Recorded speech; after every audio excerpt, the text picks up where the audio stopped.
and welcome to episode 113 of the Crate and Crowbar PC Gaming Podcast, now with extra plosives and a beautiful sound thanks to you, our Patreon backers who have purchased us. Listen to those pops that you can't hear. We've got pop shields. So you can't. So there. And with your lovely money, we have bought ourselves lots of sound equipment. And so hopefully you can hear the difference. And if you can't, your ears are fucked. So I am the hopefully mellifluous Marsh Davis. And I'm joined this evening by the exceptionally clear and crisp Chris Thurston. Yellen Chris Thurston. The sonorous syllables of Tom Senior. Why, hello. And the ferocious fricatives, Tom Francis. I don't even know what a fricative is. Hello. It's a Oh, okay. Beautiful I fricative. do say that a lot. We are abusing this right that we've been bought. Anyway, the news this week, other than our amazing sound, which you can definitely appreciate and was definitely worth the money, is that Far Cry Primal has been announced. Badly, but it has been announced. Yeah. Far Primal. Yeah, they did a live stream announcement that started, I think it was about 8 p.m. last night or something, and everyone was watching it on tenterhooks, and nothing happened that evening. It just kind of zoomed in on some cave art. And then I woke up this morning and it was still going and still nothing had been announced. And it just had like 6,000 downvotes on YouTube. Oh, really? But the actual news of what happened, of what it is, was leaked by IGN Turkey, in a tweet. Just the name, I think. And then at some point an image and some info came out, but I don't know what happened. Maybe did press already know and there was an embargo and... Well, I think Polygon probably knew because they had, they were pretty quick on putting up some kind of special embedded behind the scenes video. Right. And it's, what is it? Cavemen. Far Cry. But you know how you like the bow? Well, I get used to using the bow a lot. And remember how you really didn't like all the fussy crafting shit killing yeah. animals endlessly. It's that! But Yeah, what they show in the trailer is killing a mammoth. It's I noticed almost every scene in the trailer is you and like 3 or 4 other dudes hunting with you. And hunting wild animals, getting attacked by a saber-toothed tiger, and then right at the end being attacked by an enemy tribe. you know how there are loads of super shonky kind of prehistoric / dinosaur survival games on Steam that do really, really well all the time, even though they're total shit.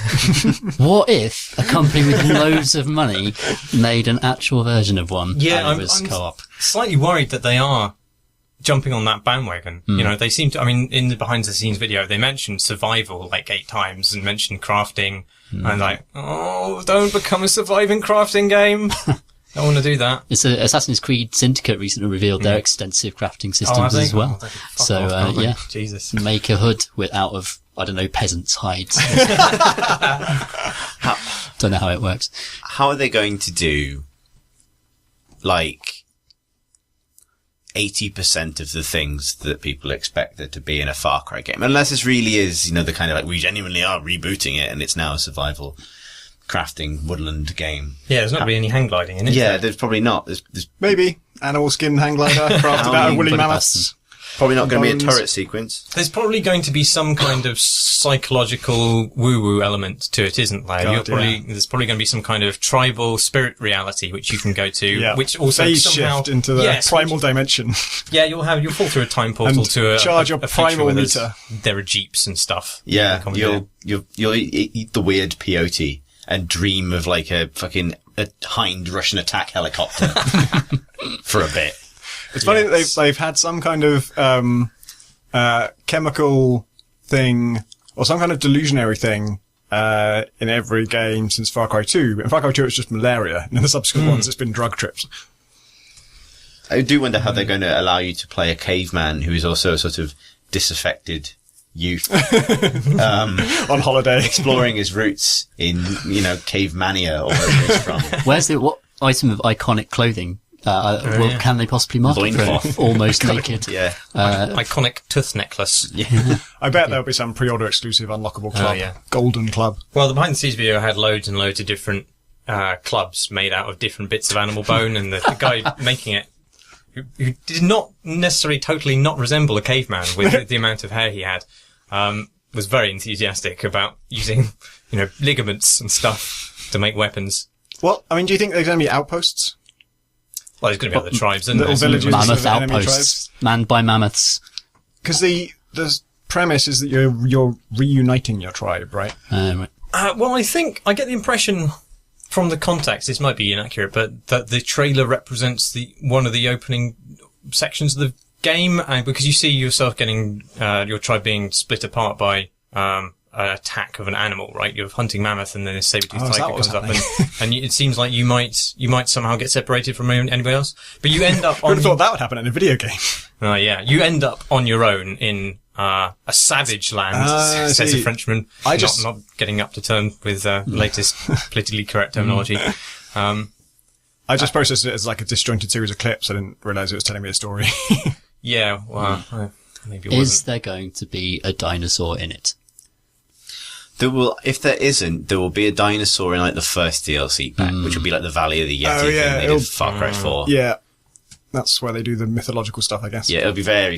How are they going to do the charismatic, very well mocapped villain who mocaps at you from a position of philosophical authority, if not moral authority, for 5 minutes? And what language is he going to speak?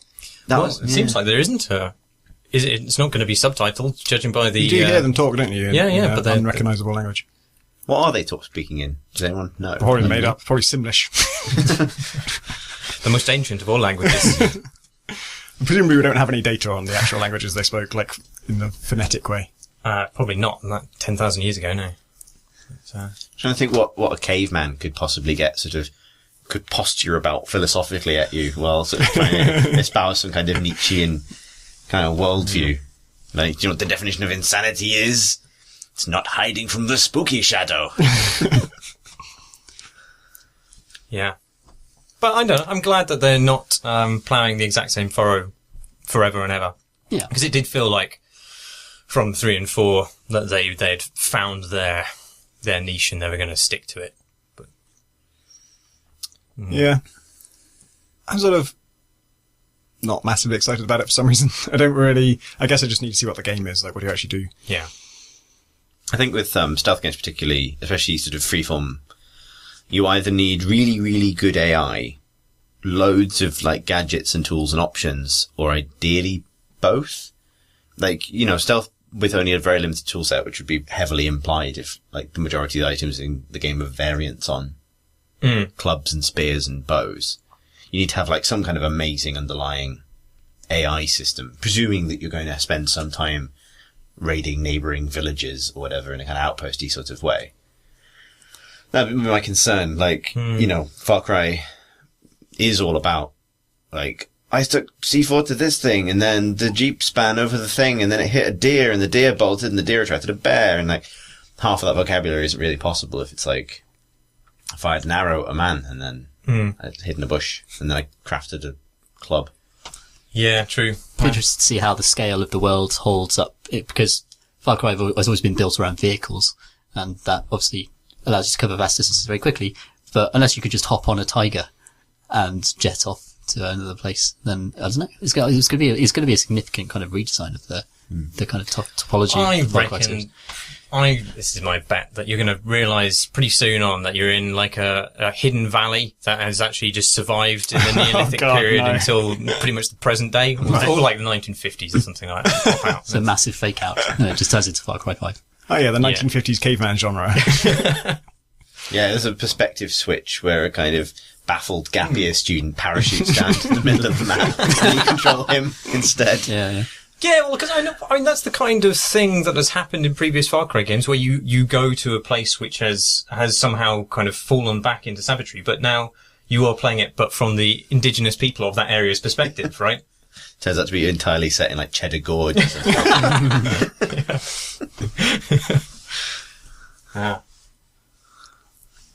What have you been doing this weekend, Chris? What have I been doing?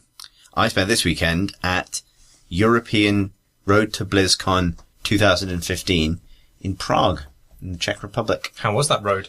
Well, the thing is, it's confusing because the road to BlizzCon refers to the esports side of Blizzard stuff. So all of the Hearthstone and Heroes of the Storm and World of Warcraft PvP, which is still a really active thing with a big community, judging by this event, earning their place to compete internationally at BlizzCon later in the month. But it's also basically the closest thing that Europe's going to get to a BlizzCon, particularly Eastern Europe, I guess, somewhere you go if you're massively enthusiastic about those games. And as somebody who has been to BlizzCon and been very impressed by how passionate that community is, that it's like it's about like feels like an E3 Gamescom style event dedicated to a single company's 4 games that has way more passion and creativity to it.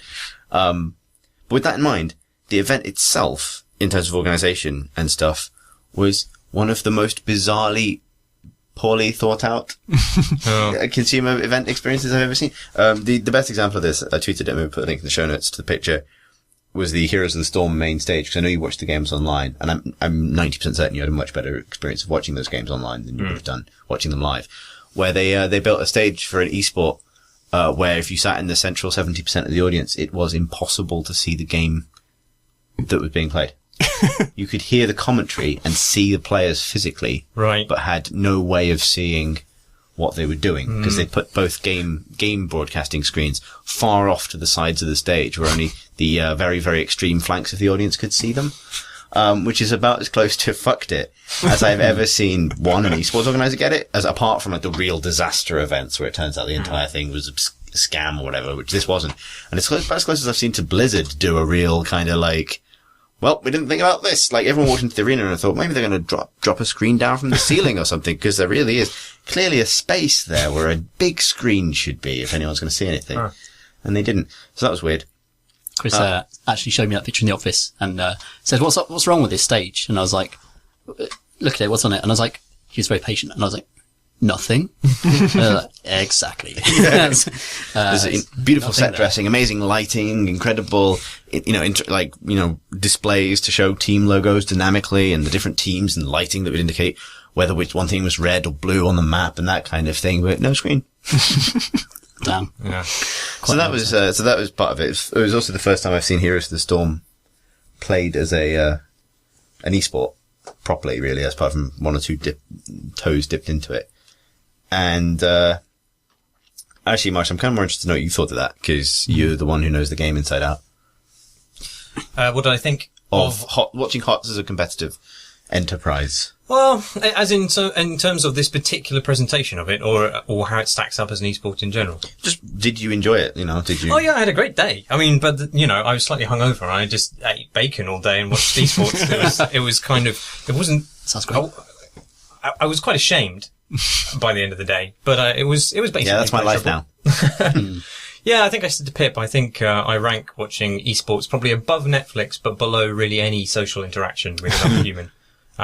Which is fine. That's the tagline for my new site. Better than Netflix, worse than any human interaction. But I don't know if that was just the way it was presented. I think I enjoyed all the games that were played. I don't think they were necessarily played to the kind of high level I was expecting. Like, I was expecting just to sit there, not really understand anything that's going on, just be amazed by people's fucking amazing micro skills or crazy strats. And really there are a couple of things that surprised me, but on the whole, though, it seemed, they just looked like ordinary HOTS games, really, and they made quite a lot of mistakes, which is quite weirdly gratifying. But I don't know. I think it was interesting because it very quickly became a game that was about making mistakes, because I think they are obviously very good at it, and they actually make very few mistakes relative to how many you might be expected to make playing for lots of money on a stage under high pressure circumstances against people who are going to punish mistakes very hard. But because they don't make very many mistakes, the game feels very passive for a long time. There were moments where teams would run into each other and everyone's using these huge flashy abilities and they're trying to kick the shit out of each other and then nobody dies and everyone loses. Because healing is very, very powerful in HOTS, far more so than in other games of that type. And, it scales much further than relative to the amount of damage characters can do and the amount of stuns they can do. So, and I think that might have felt a lot more gratifying. I think it's definitely a flaw in the game. Like, in terms of how they signal healing, particularly. Like, it's just not very visible. For a lot of the characters. But it's massively impactful. Yeah. I mean, you don't see where people are getting healed from or what's causing it. When you're looking at it, there's a massive, mosh pit going on and people just walk away with these kind of health bars that are pretty much back up to max. You're like, I didn't really see why that occurred. It's not that easily kind of parsable. It's because a distant orc has winked at them and given them all their health back. Yeah. With that, I don't want to be too cynical about it. I don't want to be too cynical about it. I was quite bored. But partly my bigger concern was that a lot of the games, especially towards the middle section of the tournament, came down to somebody fucking up and being punished for it ultimately to the loss of the game, rather than like a team going, okay, this is evenly matched. We need to do something big and dramatic and clever to break the game open. It would be more often like, let's not do something clever, because the last time anyone tried anything clever, that team lost. So let's stay here and edge around each other on the map and try and claim objectives. And then you could see it, like the psychological side of it, where the teams would go like, oh, but if we make the play now, if our Johanna, the big, chunky crusader from Diablo who can pull everybody together to a central spot, runs into them now and grabs their entire team together, then we can pile on top of them and use all our abilities, and they've all been healed and now we've lost. And that would happen over and over again. And it actually did change at the end when Na'Vi, the team that won, didn't lose an entire game in the entire tournament, did just pull out a completely off the meta strat with no tanks and all the rest of it and do something quite different. And that was really entertaining to watch, but it took a while to get there. But it felt like for a long time that it'd become a game about, inching around each other until one person gets slightly out of position, and then it's surprising there was a couple of games where, teams just did the wrong thing, but over and over again.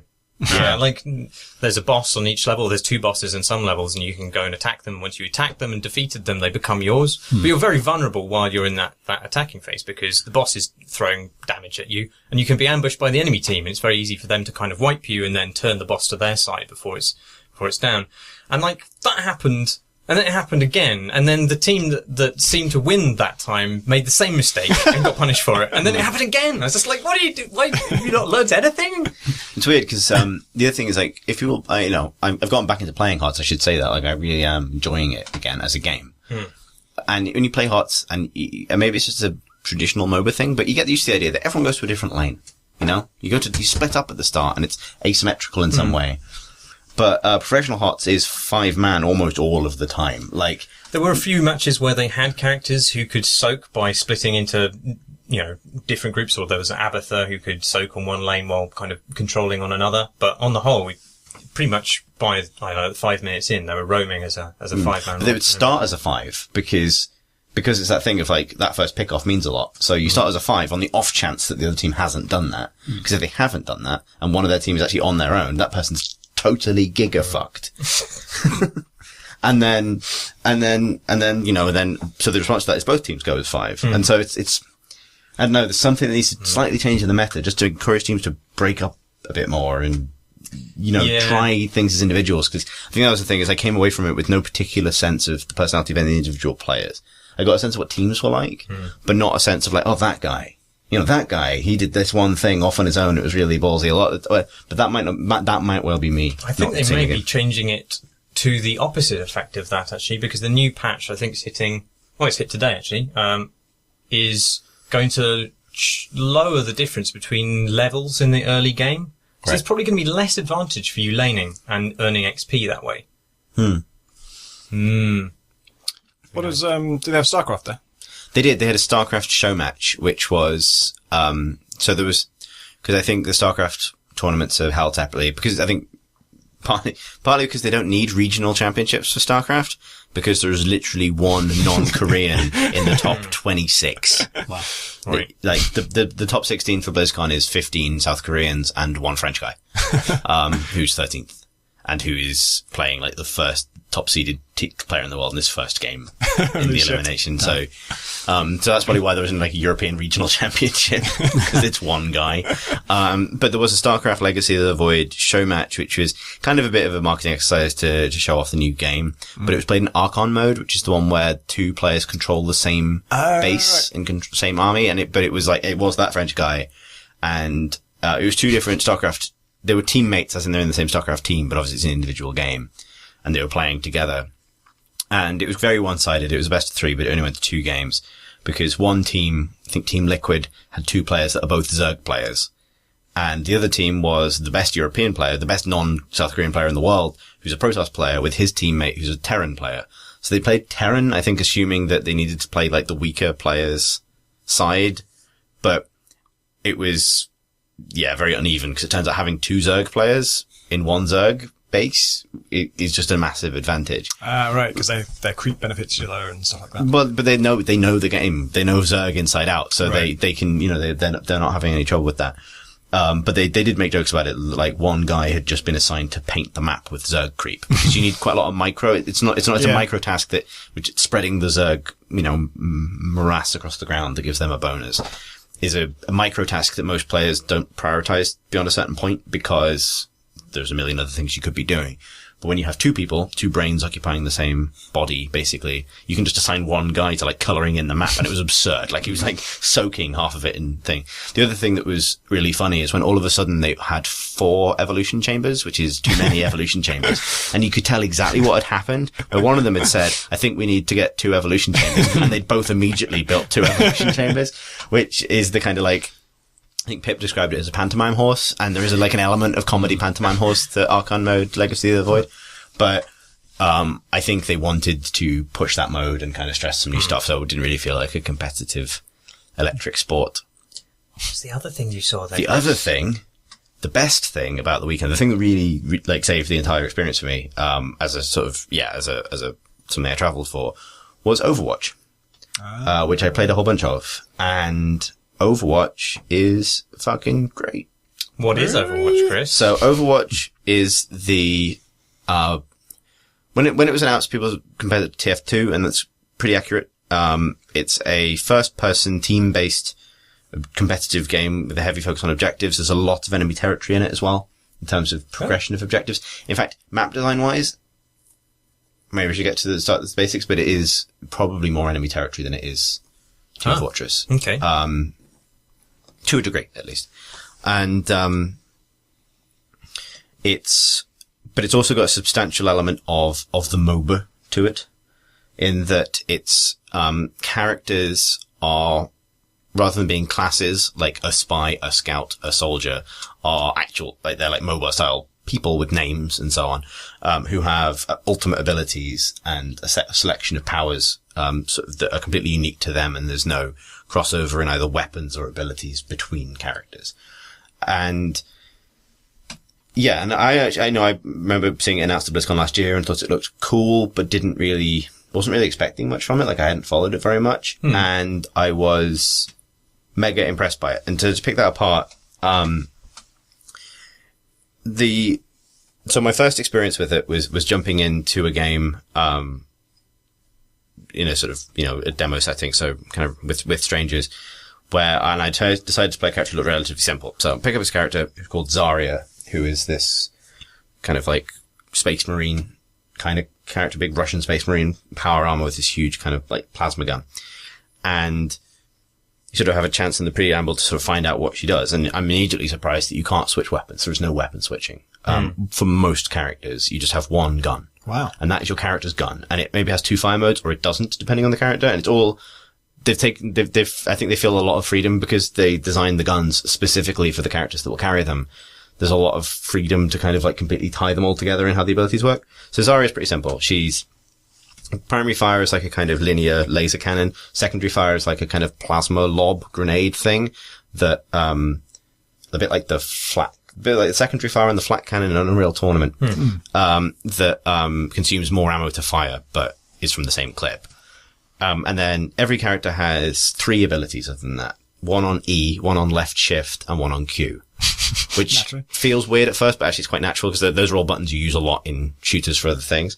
And one of them can be mapped for the right mouse button if your gun doesn't have a secondary fire.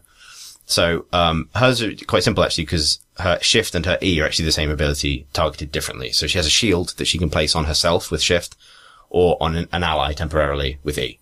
So it's just a basic support thing, and the game is super good about explaining stuff like this. So whenever you mouse over an ally, as her, it will pop up saying, try pressing E, and it'll go boom when you fire a shield at them, and it's cool. Aww. And then her, her ultimate, which, everything else is on a cooldown. Ultimates are charged by taking or dealing or healing damage. So ultimates sort of charge at a variable rate based on participation. And there's no leveling, I should stress. It's got a lot of MOBA to it, but there's no leveling or items or gold or experience or anything like that. Which is important. And her ultimate is she creates this kind of like massive singularity with her gun that pulls every player in a radius around it, to it, a bit like the black hole in Dota, if anyone knows what it does, and then sort of traps them there, taking damage in a sort of central point for a while. And so the first game I played was, basically Payload from TF2, with a slight difference in that, all the maps I played were like capture point, attack, defend. So a team of defenders attempting to defend a series of capture points that are captured one by one as the attackers move forward. Against the time limit, the attackers get the time back if they manage to capture one of the points. One of them was straightforward, like point, end. This one is like the first point is a static capture point, but it's the vehicle that they will then have to escort to the end of the map to win. And in that map, I was defending, and I'm sort of roughly getting the hang of it. Partly it's strange because you're playing with people who've never played it before, but there's a sort of natural back and forth, and you start to see how your abilities need to sync up with other people's abilities to be immediately impactful. But because it's not a leveling game or experience game like a MOBA, you are as capable of killing people as you are as at shooting the gun at them. And as the big heavy tank character, I was a bit more static than I might otherwise like to have been.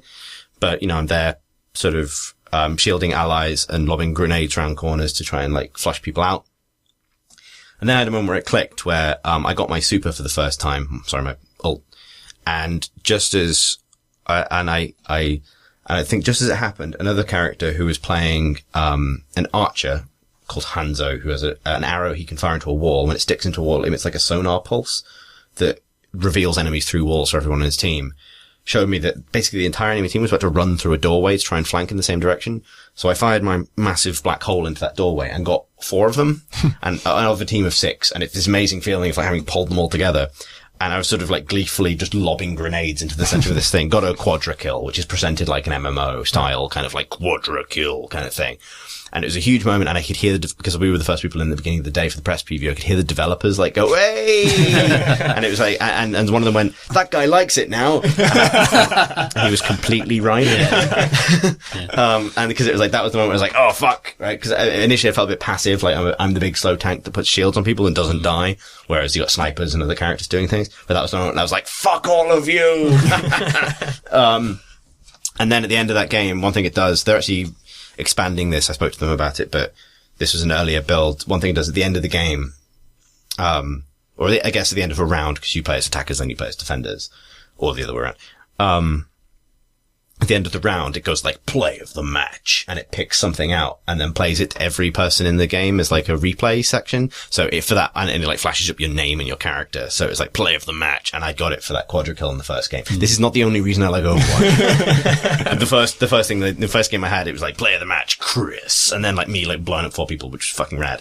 I played it last BlizzCon in an earlier form, and for exactly the same reason I came to love it, because I was the Hanzo, who's the archer, and he's got like a bouncing arrow that is basically a shotgun. If you fire it into an enclosed space, it will kill a lot of people in that space. So it ricochets. It splits and ricochets, yeah. Yeah, it's fucking really satisfying to use. But he's also, his super is, he sends 3 kind of spiritual spiraling dragons firing across the map.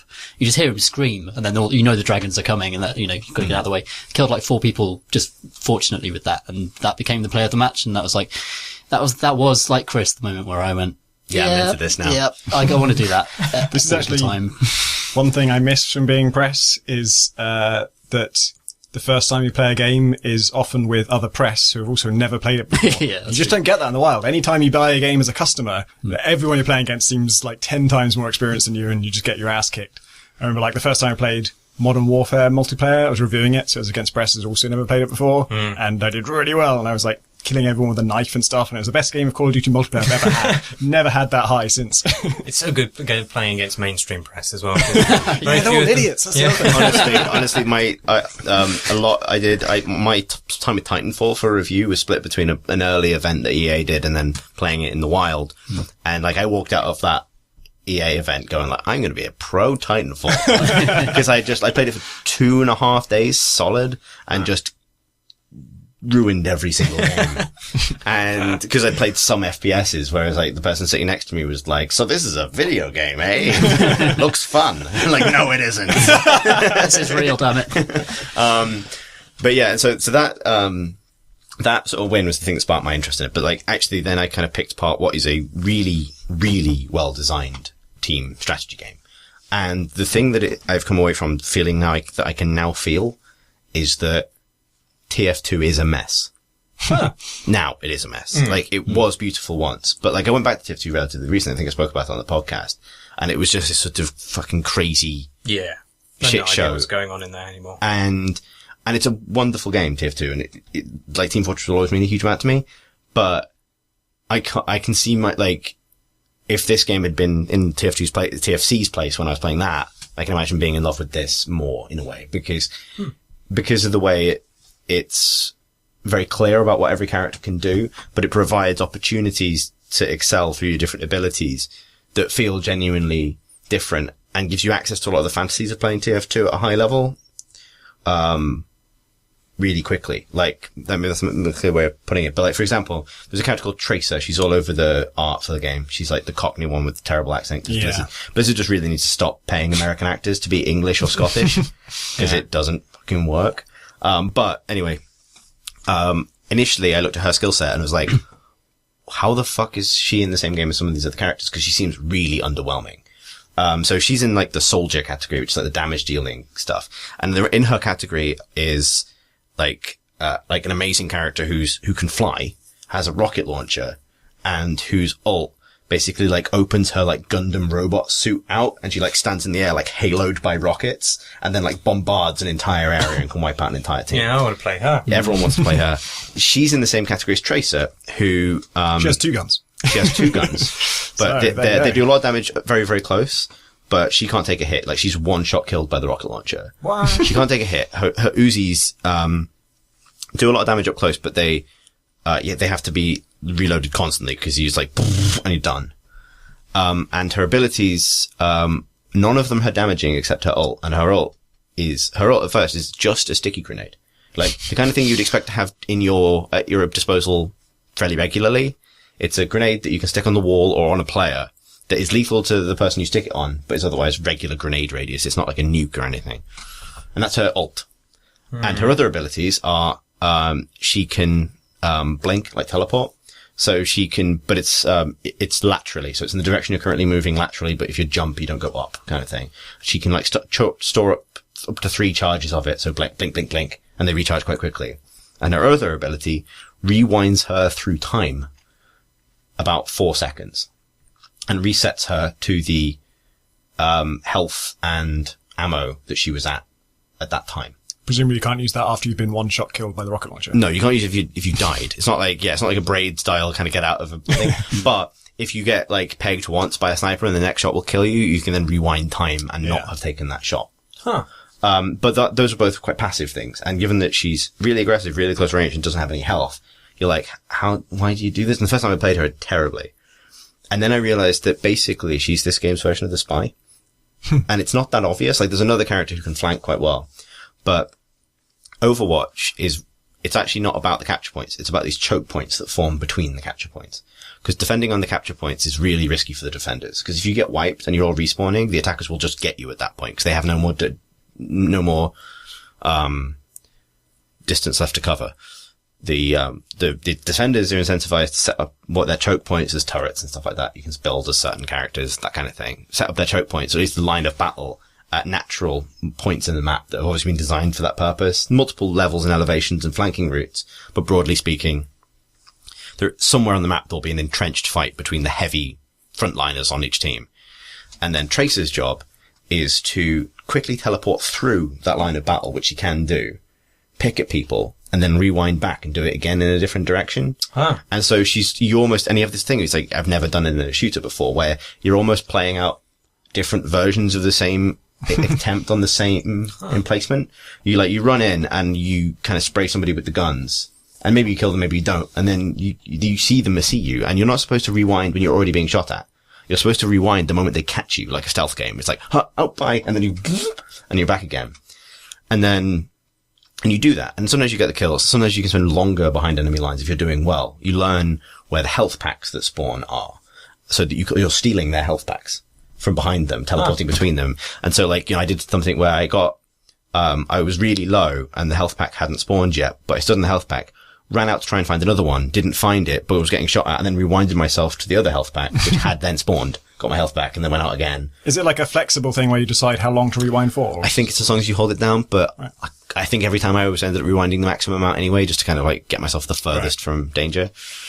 And at that point, her ult, which initially seems very underwhelming, becomes fucking amazing because it's her only like reliably lethal, unescapable thing. Right, She's it's like a backstab, basically, isn't it?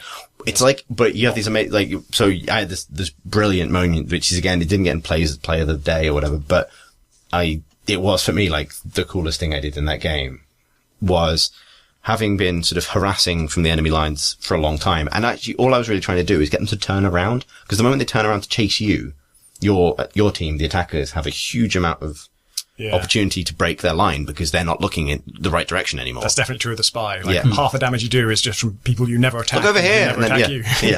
But there was a moment where I'd got my soup and I went back in, and they were entrenched, and they were, I think almost at that point, deciding to ignore me because they were like, they knew that Trace was going to be around somewhere.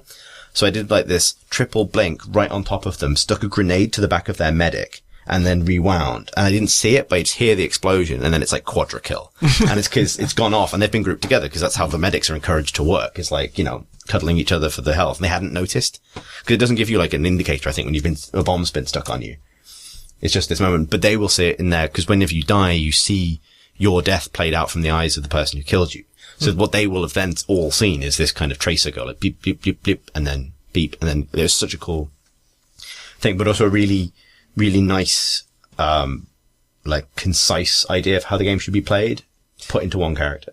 You might have actually already said this in your preamble. I missed it, but how does the team selection work? Do you have symmetrical teams? So you can, and actually I asked them about this, and the game is designed such that they expect players to change character mid-game. And you can do that whenever you want. Oh. Whenever you die, you can change your character. You lose your progress towards your ult, which is the main reason you wouldn't. But they anticipate that if a competitive meta develops for the game, it will develop around the idea that you have one character and one ult for one section of a match, and then you switch or you mix the composition up. And this is actually how TF2... Do you have to select the two that you're going to play in advance? No. Okay. And you can have multiples of the same character on the same team. So if you want to all be Tracer, you can all be Tracer. It's the same as TF2. Yeah. Yeah. This is how the TF2 meta worked. Yeah. And this is when I asked them, like, do you see that being the case, or would you lock it down for competitive play and have a MOBA style system where you draft a lineup at the beginning of the game and said, no, we want it to be about switching. And are they implied because of that you won't buy characters? Because for that to work, everyone needs access to lots of different characters. That's a different question. I actually don't know if it's going to be free to play, which I was assuming it would, but we'll see, I suppose.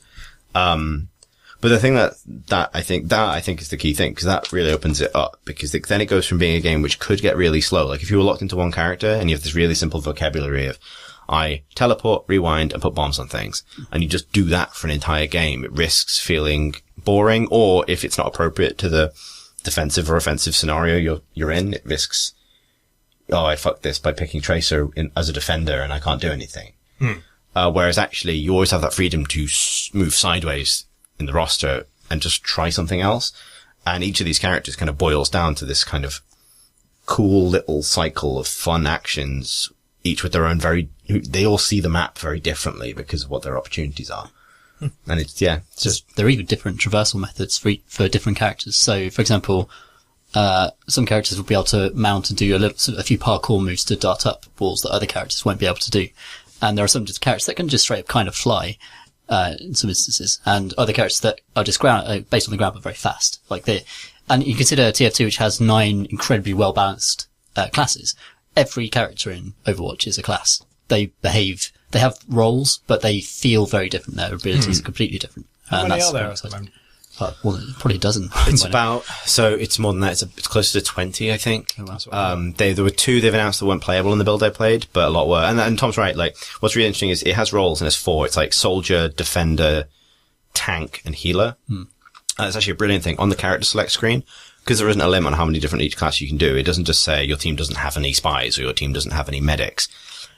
It abstracts it and says your team doesn't have any long range damage. Your team doesn't have any, can't take very much damage. Your team doesn't have any single specific healing, like, you know, that kind of thing. And that's used to help you make a choice. It's not saying pick this character or pick this class. It's like solve this problem. That's really smart. Like your team doesn't have any flanking potential. And when you die, it pops up a tooltip that's specific to both what killed you and what character you are.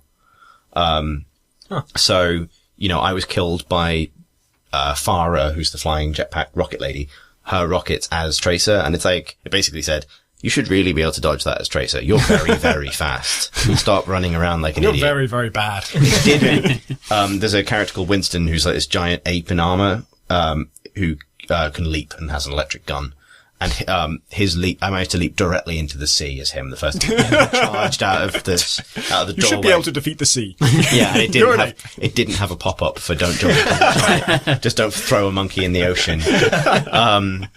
But yeah, the last thing I wanted to say in praise of it, and I'm really excited about it now. Like, it's, you know, I don't know when it's coming to open beta, but it's now like one of my most anticipated games because I can see myself pumping so much time into it. With the caveat that it'll need really good matchmaking, but every shooter does, so whatever. Is that while I wasn't sold on the art style from the cinematic trailer they put out, in motion, it's beautiful. Like, it's really nice.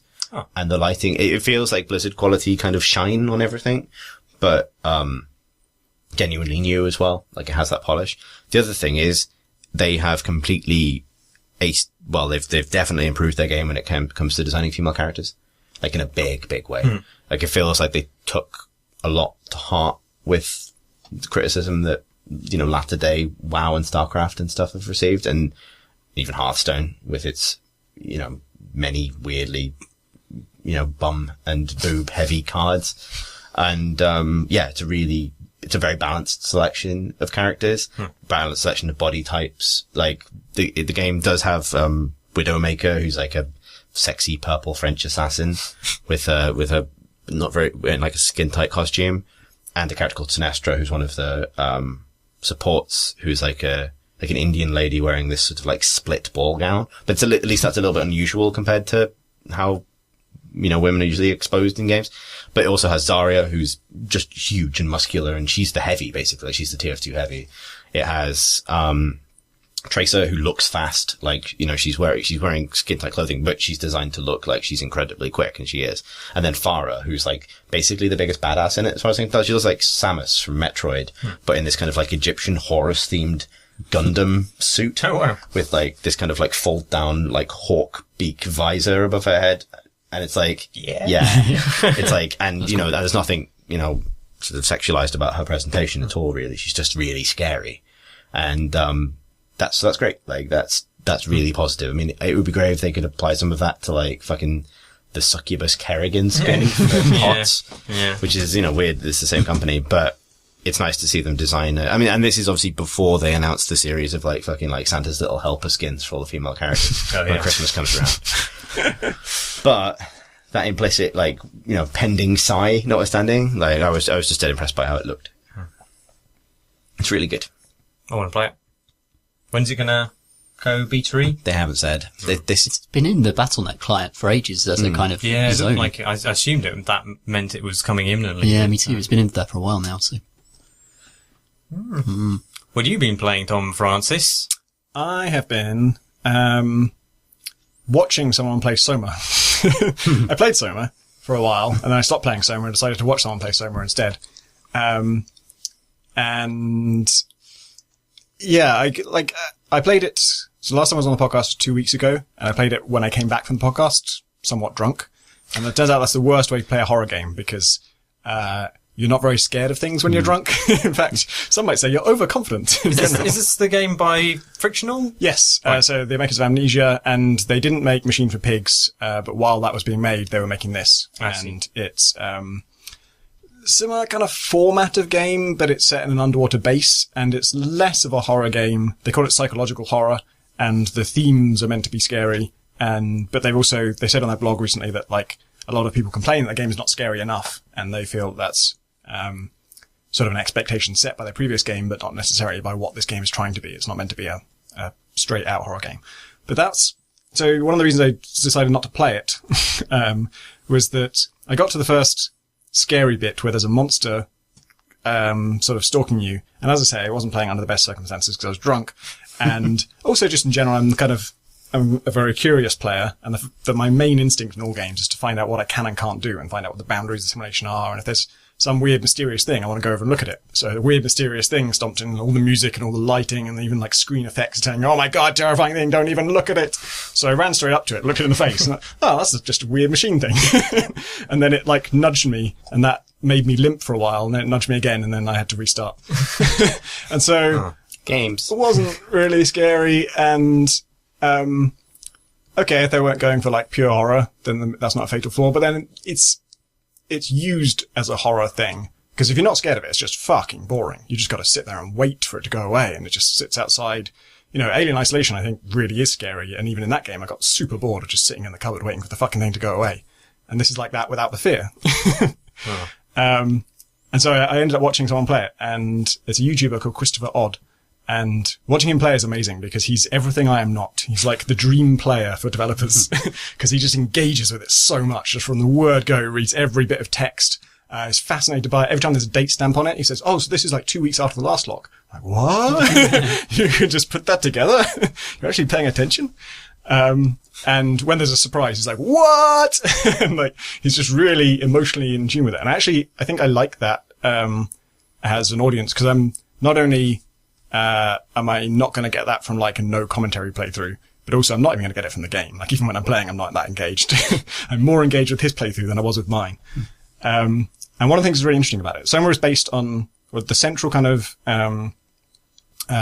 question about it is very closely related to what I did my thesis on, at university, which was the question of if you teleport someone by, replicating them exactly and then destroying the original, is that murder or is it just transportation? And they delve very much into like a central faction of the game and a source of friction and conflict is a bunch of people who believe that it's only transportation if the original dies at the same moment or shortly after. And that's weird. I don't know why they think shortly after is okay. I don't think shortly after is okay. I think it has to be instantaneous or nothing, or it doesn't make sense.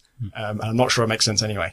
But anyway, it deals with themes I'm absolutely fascinated by, and even better, it's not sort of like preachy about them. It doesn't come down and say, this is the real truth of this thing. It just investigates it and says, some people believe this and some people believe that. And here's a dramatic situation in which that would be a real conflict where people have to really decide, like, this is not theoretical anymore. We have to figure out if this is death or not because it actually matters. And it kind of takes the form. It's not actually really about teleportation. It's about putting a human consciousness in a robot, and various forms of that. There's all kinds of different levels of that going on. But it involves robots who believe they're human. And that is a little bit, creepy, I think. Like the first time you find a robot that believes it's human, the way he's talking and what he's saying and stuff is much more creepy than any of the kind of monster stomping around bits. And the thing that was really interesting about this guy's playthrough is there's a bit where you have, I'm not going to spoil any specifics, but, there's, a robot that's been helping you and one robot that's just mad. It's just wandering around just barking nonsense. And, you have to shut a robot down in a way that is very much presented as death. And you get to choose which one. And he basically kills the helpful one. And the comments are just full of like just shock. Because he doesn't do it as like a lol, look what I can do. He's just seriously considers the situation, then kills the helpful one. And everyone is just like, what the hell are you doing, man? You're insane. How could you do that? And, again, I don't want to spoil any specifics, but he explains himself in the comments. And, after reading his explanation, I realized, shit, he's actually right.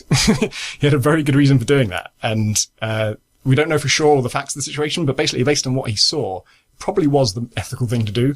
Weird. And so it's impressive that the game can actually involve, situations complicated enough that, you know, my instinct and almost everyone's instinct is kind of wrong. I still think I would have done the other thing, but it's, if you take it as seriously as he is, and he's really thinking about the themes and what the implications are of a robot acting like a human and whether that counts as a real person or not, then there are other considerations, and that's really interesting. The thing I actually have been playing is Armello. Oh yeah. Okay, Oh yeah, how far do you go with it? hang on, this is the same thing I'm thinking of. It's like a strategy kind of board game style thing. Yes. Yeah, I played it for one of the articles on Block Paper Shotgun a while ago, but it's quite early, I think. I don't think they ironed everything out. What's it like now? So it does look like a board game. It's kind of like, it's very nicely rendered fantasy landscape with a big palace in the middle. And the storyline is, everyone's animals. And the storyline is the king, who is a bear, I think. Lion. Lion, okay. He has the rot, which is like a disease/corruption that is infecting him, and it sent him mad. And so there's a nice little intro tutorial bit where you'll think the king's fine and you're going around trying to serve him, and then he just starts having his guards attack you and just goes mad. And so it's justified that he's got to go. And there's like 4 or 5 heroes. I'm just playing against the AI, and each one is trying to become the next king. But there are multiple different ways of doing it, and it's turn-based, and you get dealt cards that are like special abilities, and they cost certain resources to play, and they give you things like, some of them are just like spells that buff you. One of them is like, I think it's called spies, and you can just send spies to attack an enemy player, and you can play it even during their turn, and it'll just take 1 health off them. So it's not that great as like a combat thing. But if you just watch someone else play and they take a bunch of damage, and then you realize, oh, that guy's probably on 1 health now, and just play it then, you can just kill them, like that. But the ways you can take over the kingdom are, the king is dying of rot, and he has a huge amount of health, he's massively tough, he's in a palace surrounded by really tough guards, and if you even enter the palace, even if there are no guards there, you have to face a really difficult peril, which is, like a sort of test that you have to throw dice to pass. And, he is losing 1 health every day, and a day is 2 turns. And the ways to win are, you can go in the palace and kill the king. If you kill the king in any way, you win, and you are the new king. One of the ways to kill the king is, he's rotten, but you can become more rotten. And if you get infected with the rot, it can happen accidentally, or you can try and do it intentionally. The rot will hurt you for 1 health point every morning. But if you have more rot than another rotten creature, all of their rot becomes extra attack power for you. So they get no advantage and you get a massive advantage. And the king is very rotten. So if you ever got more corrupt than him, it would be simple to take him out in combat. But of course you're losing health all the time. And if you go up to 5 rot, then the stone circles that normally are the only source of healing, kill you instead of healing you. So, those are like the killing ways. The other way is like you get prestige for just capturing towns and killing other players. And, whoever has the most prestige every day, they get to advise the king on what policy to pass. And the king, there's no doubt that the king is mad. There's no doubt that he is, that he needs to be overthrown. Because every policy he passes is just fucking absurd. Like, well, his policies would be called things like absolute famine. Or just like ravaging hate. All people in all villages are killed by my guards. Or everyone loses 5 health. Stuff like that. And, you get, if you're the prestige leader, if you have the most prestige, then each day he'll ask you which of 2 terrible, terrible things you want to happen. And some of them are just like baffling, because like one of the last ones I saw was prestige leader loses 3 prestige for being a terrible leader, and all guards gain 3 health. And the guards are never on your side, exactly. Like, you don't have to fight them unless you have a bounty on your head. But they're never really a good thing. And the only way anyone would ever choose that card is if they are the prestige leader. So the debuff is against the person who's choosing it. So why would you ever choose it? I guess if the other option was even worse. Yeah, so that's one thing. The other option in this case was the king gains 1 health and I gain 1 health. And I guess if I was going to kill him, maybe I might not want that, particularly if I had a lot of health and he didn't have much. But also I realized that buffing up the king's guards, at some point in this game I became prestige leader. And I realized that buffing the king's guards would actually be good, because I don't want anyone to kill the king until he dies of the rot. And if I buff him, then he gets health that helps against both being killed by enemies and by being killed by the rot. So it's going to last longer. Thinking if he dies of the rot, you as a prestige leader win. Yes, so that's the prestige victory, is you become prestige leader, and then while the king is considers you his trusted advisor, if he dies then presumably, I guess, he's like leaving the kingdom to you intentionally, even though he's fucking mad. But it's really nice it's like really complicated. There's so many different systems in it, but I found it quite nice to play, except for two things, which are driving me fucking crazy. And one of them is, just how long it takes for everyone else to take their turn. And not for the Civ reason where it's actually having to do some computation, but because everything's animated and you can't skip anything and you can't fast forward and you just have to watch every animation play out. Tom Senior as a long-time strategy buff is shaking his head there. Yeah. And can't have that. Just can't have it. So you see, I searched on Google to see if there was any way of doing this, and I just found loads of people complaining that there's no way to do this. And in response, hardcore fans of the game say, oh, I see, someone hasn't figured out that you can play cards on enemy turns. It's true, you can. And if you have some cards that are in any way relevant, then you could spend some time thinking about that. But often, like sometimes during your turn, you'll play most of your cards. How many cards you have depends on a certain stat that some characters will less of and some you might not specialize in. Loads of cards are just bad. They're just like, this costs 3 gold and it does something like boosts your magic stat, but I'm not a magic character, so there's just no point in using it. I just need to get rid of it. And you can't get rid of it at any time. You have to wait for the right opportunity to kind of burn it in certain circumstances.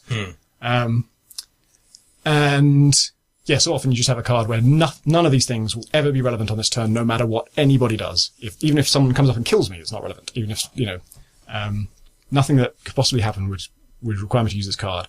And sometimes, like the last few turns I played were fairly quick, or comparatively quick. But before that, particularly when I was learning the game, if you don't know the game well enough, then you don't know when you'd play these cards anyway. And early on, stuff like the King passes his like total famine policy, new policy, decided everyone should starve. And that, actually no, it wasn't that one. It was something that put a peril on every town in the kingdom. And it has to move the camera, pan the camera smoothly to each town. And then a banner has to fall from the sky and land in the town to show you that it's got the peril on it. And then it just has to do that for every single town. And that just takes a lot of time. And then every NPC dragon that's roaming the map, all of those are treated just like another player. So it has to zoom the camera over to them. They have to move one square, which doesn't matter at all because they're not going anywhere near anyone. And then it moves on to the next dragon. And at some point there was, like 5 dragons. So I had to do like 5 extra players basically. And then every player has to tell you what type of cards they each got and which they're rolled, which maybe is useful, but I can't deduce much from it. You don't see what card they got, you just see what category it comes under. And yeah, at some point it was just taking so long I was having to like go away and make a cup of tea and come back again and see, oh no, it's still not my turn, I'll just carry on. The thing about strategy games, especially turn-based strategy games, is that after just like about 3 hours, you stop engaging with the fantasy and you engage purely with the game logic. It's about your decisions and how they affect the systems. And once you reach that point, anything that gets in the way artistically, any sort of like, aesthetic flourish becomes meaningless to you. Just like, actually, I just want to know what the fuck happened based on the decision I just made. And it's kind of, Civ realised this a long time ago. You can just turn that stuff off in the menu and everything happens very quickly. I understand why they wouldn't introduce an option in the menus to automatically skip all enemy turns, because that means you would never find out about those opportunities when it is worth spending a card. But just a fast forward button, just while you're holding right trigger or something, fast forward through the enemy turn would be so useful. Yeah. The other thing is even easier to fix, and maybe this one's just me, but when you're in a fight, it's determined by dice rolls, and you have to, there's an opportunity to spend the cards to get bonuses. And so each card has a different icon, and it's essentially like getting a free dice that has that result. So it might be a shield, and that means you get 1 extra point of protection, or a sword and 1 extra point of attack. Really, really important both to get an advantage in tough fights, and also just to get rid of those cards, because sometimes the card is shit, but the icon's a really useful one. And to spend those cards, there's a time limit to spend them, which is annoying. And then to spend them, I'm playing on a gamepad, and you have to press D-pad right, then D-pad up and down to select them, then hold right trigger to say you want that one, and then press A while holding right trigger to play it. All of which, the right trigger and A thing is actually fine, but the biggest problem is that rolling the dice, the control for that is moving the left stick in any way at all. If you touch the left stick at any point, you roll your dice, and you've cancelled all your opportunity to spend those cards. Why are you playing it with a gamepad? 3 different times I have died because of that. Because I look at the cards, thinking about which card I want, and I think, I want the card near the top, and I push the left stick up, and that rolls your dice, and now I've lost the opportunity to spend not only that card, but any cards at all, and then I die. Do you have a Steam controller yet, Tom? No, they've sent it, I think. It's on its way to me. They've told a lot of people they've sent it, but apparently people have been waiting a few weeks with that. I would like it, because they're being distributed on Valve time, apparently, because they're lost in the ether somewhere. Yeah, that would probably help. unless like touching the touchpad, God, automatically rolls the dice. That'd be worse. Breathe on it. But yeah, just like sticks should move your selection, and you must press a button to confirm it. Just moving a stick to confirm something is a horrible system. Anyway, other than that, it's great. I haven't decided whether those 2 floors actually ruin it or not, because I've rage quit it about 5. I've never finished a game. So I'm trying to finish a game, and I've rage quit this game 4 times now. Twice from moving a stick. Once because it was just not my turn. It just took so long. I thought, okay, I just don't have time for this. I've got to do something else in my life. And I think the other time... That's never a good thing to think when you're playing a game, is it? I don't know why it's so long. I like the idea that games are just ways of delaying that inevitable response. So that the fewer barriers they put between you and your next action means that you just simply don't realise that, your life is better. You should never have that realisation during a game. No, that's very You can have it afterwards where you look back and go, why? But if you're like midway through and it's like, actually, hang on, then no. This is a waste. I was going to give up on it forever after that time when I quit because it was taking so long, and then I decided I'd come back to it with an audiobook on my phone so that I could listen to a book while it's playing. Tom Senior, You've been playing the most exciting game of all, I think, probably this week. Yeah, Deus Ex Mankind Divided. Yeah. What? OMGs. You actually played it? I did. Played Holy it for fuck. like 4 or 5 hours. And actually a very small segment of it for 4 or 5 hours. It's just one corner of one hub. And yet it sustained me easily for 4 or 5 hours because it's a Deus Ex game and you can just fuck with it endlessly, it seems. Anyone who's played Human Revolution will be pleased to learn that it's a lot like Human Revolution, in almost every way, except the most bullshit things about Human Revolution are now not bullshit. Hooray! Hey! So you don't have to eat chocolate bars all the time? You don't have to eat chocolate bars all the Oh time. my God. They've got a new... So, was the hub you played, was that Prague? Was Prague, yeah. I was there. Yeah, you were there in real life while I was playing at Deus Ex. Are we double progged? Maybe we infiltrated the same theatres or something. We'll have to compare notes. Yeah, we will. The video we've seen from like E3 was in Prague, right? And it had a long intro section that looked like it could be a bit annoying because it was all talking and presumably not a cutscene. Yeah, this demo took place. There was almost no kind of narrative context for the demo. Okay. In fact, there were no conversations for most of it. We played 2 bits. There was a Dubai bit, which felt like a fairly complete tutorial level. But the main thing, the actual sandbox bit, was set in a theatre in Prague at night while it was raining, and there were robots stalking the rainy streets, and there were the snipers on the rooftops. It's like, get into that theatre then, which is ruled by gangs for some reason, but it's just an excuse for you to go to a nice place. Am-Dram Gangs. These ones are Shakespeareites and these ones are Stoppidists. Yeah, it's just like go nuts. Just go in there, do whatever you want. And I did go nuts. So yeah, the energy thing, that's probably for people who played the previous game, that's the big thing that was the worst thing. It's like you've got 2 pips of energy, you punch a man, and that's it. You've got 1 pip of energy, you punch another man, and that's it. That's it. You're not a Superman anymore. You're just kind of a lame stealth hero in a nice coat. So the new energy system is far, far more generous. Every time you activate an ability or an augmentation, it will dock you a chunk of your energy bar. If it's a continuous ability like Cloak, it will continue to gradually deplenish. But then, once you've stopped being cloaked, it replenishes again back up to the point that has been deleted. That's kind of been. So it's like a segmented bar, is it? No, it's not. It looks continuous, but functionally it is segmented. Like whenever you activate an ability, the activation cost decreases the overall size of the bar by a chunk. I see. So the activation cost is permanent, but that's right. Yeah. Duration cost is replenishing. Right. Yeah. Which the rhythm works really, really well. And of course you can use, I think it's called a biocell or something. You just eat one to replenish your mana bar back to full, or electricity bar, whatever it is. And what does punching cost? Punching, it costs a little bit of energy, but you could punch a lot of people. A lot of people.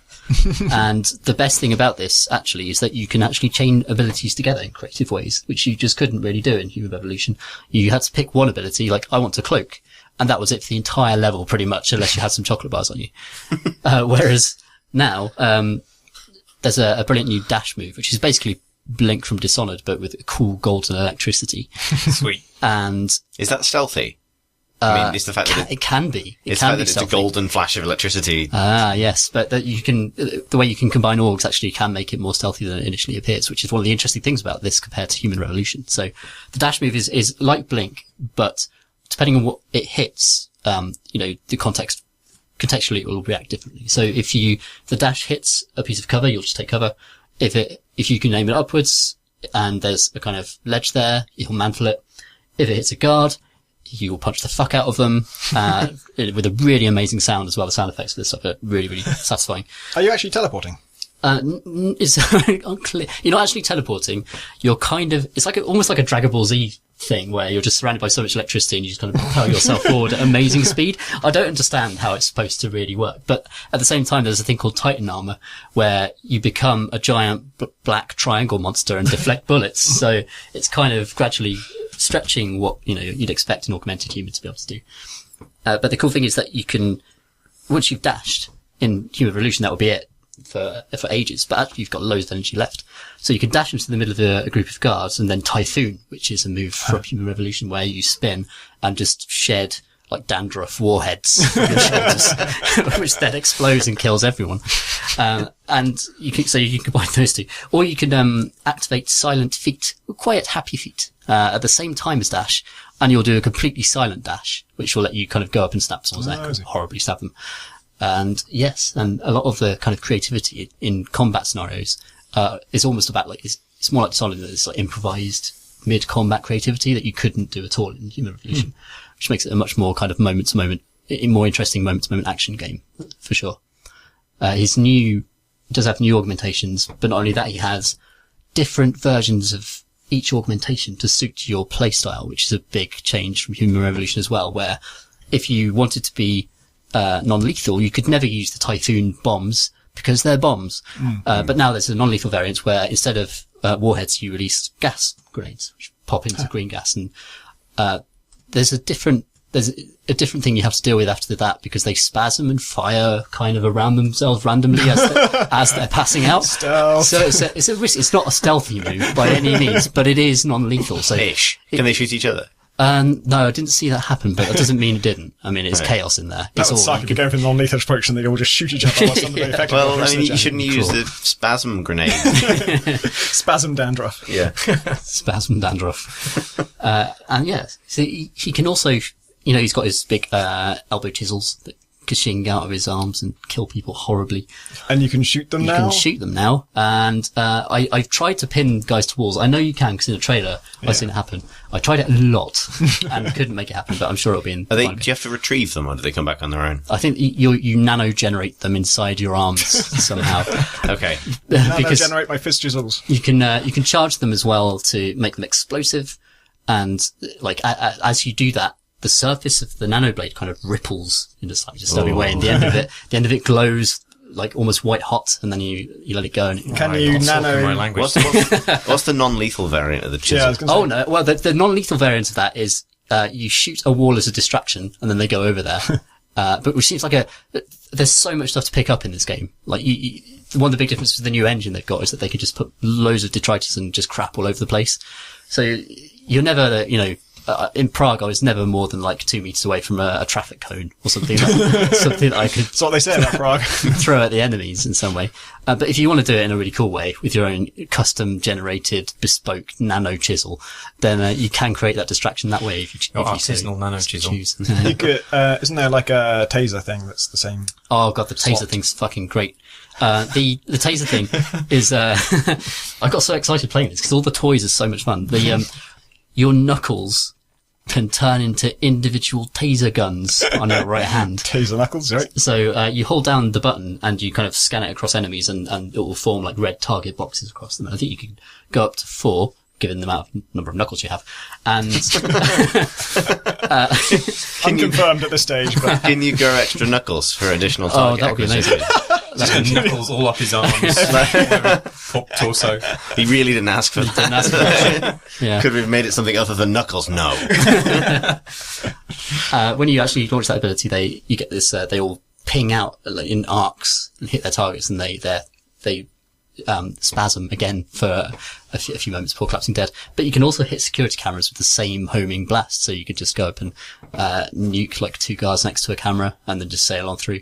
I mean, it's more like Dishonored in that you are really quite powerful in a way that it is kind of trivial once you actually understand how the abilities work.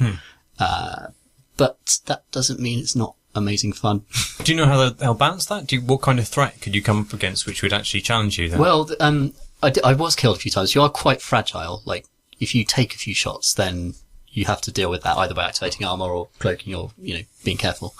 There are robots now. I think there were in the first game. Actually, there were, of course. But they're a bit more like Deus Ex. The original Deus Ex is bipedal robots, so they'll stop around the streets.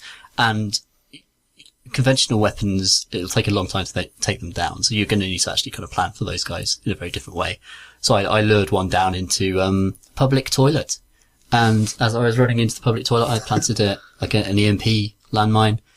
Sparked, collapsed against the gents like a drunken mess. Like the robot had a big night out in Prague, just kind of hadn't quite made it home. I left him in there juddering again. Lots of spasming in this game, and carried on about my way. So, you can also lift up your weapons and change ammo types and add bits and it's Crisis 2 or whatever they added that system basically. And you can add armor piercing ammo, which will deal with robots better. But, they seem to have different kind of scale of challenge. I think it's because they were all just like fleshy gangsters who were very easily killed by a man who's mostly made of electric knuckles and nanoblades and stuff. Like they didn't stand much of a chance really, which I think was the point. But did you get the sense that for the purposes of the press demo, they were kind of low-balling it a little bit so that people weren't alienated by it? Because Deus Ex is the kind of game that could be, right? Yeah, sure. I'm not sure that's actually the case. I mean, my big worry for it is polish, to be honest. Like the AI did have some bugs. You always expect bugs, but I climbed onto the roof, killed the sniper, and then just see what would happen through the sniper's dead body down into the street where all the guards were. And they didn't really react to it in a way that you would definitely expect them to react to that, because it's quite horrendous, really. So just AI stuff. I stole that guy's rifle in another playthrough, and then kind of dropped down to the street level and decided I would just snipe everyone in the lobby from the outside and then just waltz through to the target. And just pick them off one after the other. And there was no, it didn't look like the other guys inside were panicking that much. Maybe they just didn't want to break character as Am-Dram. The methods. The Am-Dram well gang. Trained. Yeah, they're really well trained. Stuff like that. And also the normal polished stuff like frame rate and other things. But, the building blocks in place there are just really exciting. It could be a really great Deus Ex game. Oh man. I want to play it. Have you played Phantom Pain, right? Yes. One of our worries was Phantom Pain might spoil the next Deus Ex for us. Yeah, I was thinking about that. And they're so different because Phantom Pain is about square kilometers of space. Yeah, true. And then quite not very detailed structures. Yeah, whereas don't go into Deus Ex, especially Mankind Divided now, it's the density of kind of geometry is so huge that there are so many different ways into a relatively small theatre that you can do a lot more in a much smaller space, it feels like. And it feels like a more realistic space as well. Most of the outposts in MGS are really fun to tackle. But when you go in there, there's no furniture or there's no stuff around. No traffic cones at all. No traffic cones. Not enough marrows. Really. Stacks and stacks of barely marrows. a cheese wheel. You can't, it doesn't matter how much you want to, you can't, you just can't chisel a melon. Yeah. You're chiseling my melon, man. Sorry, bro.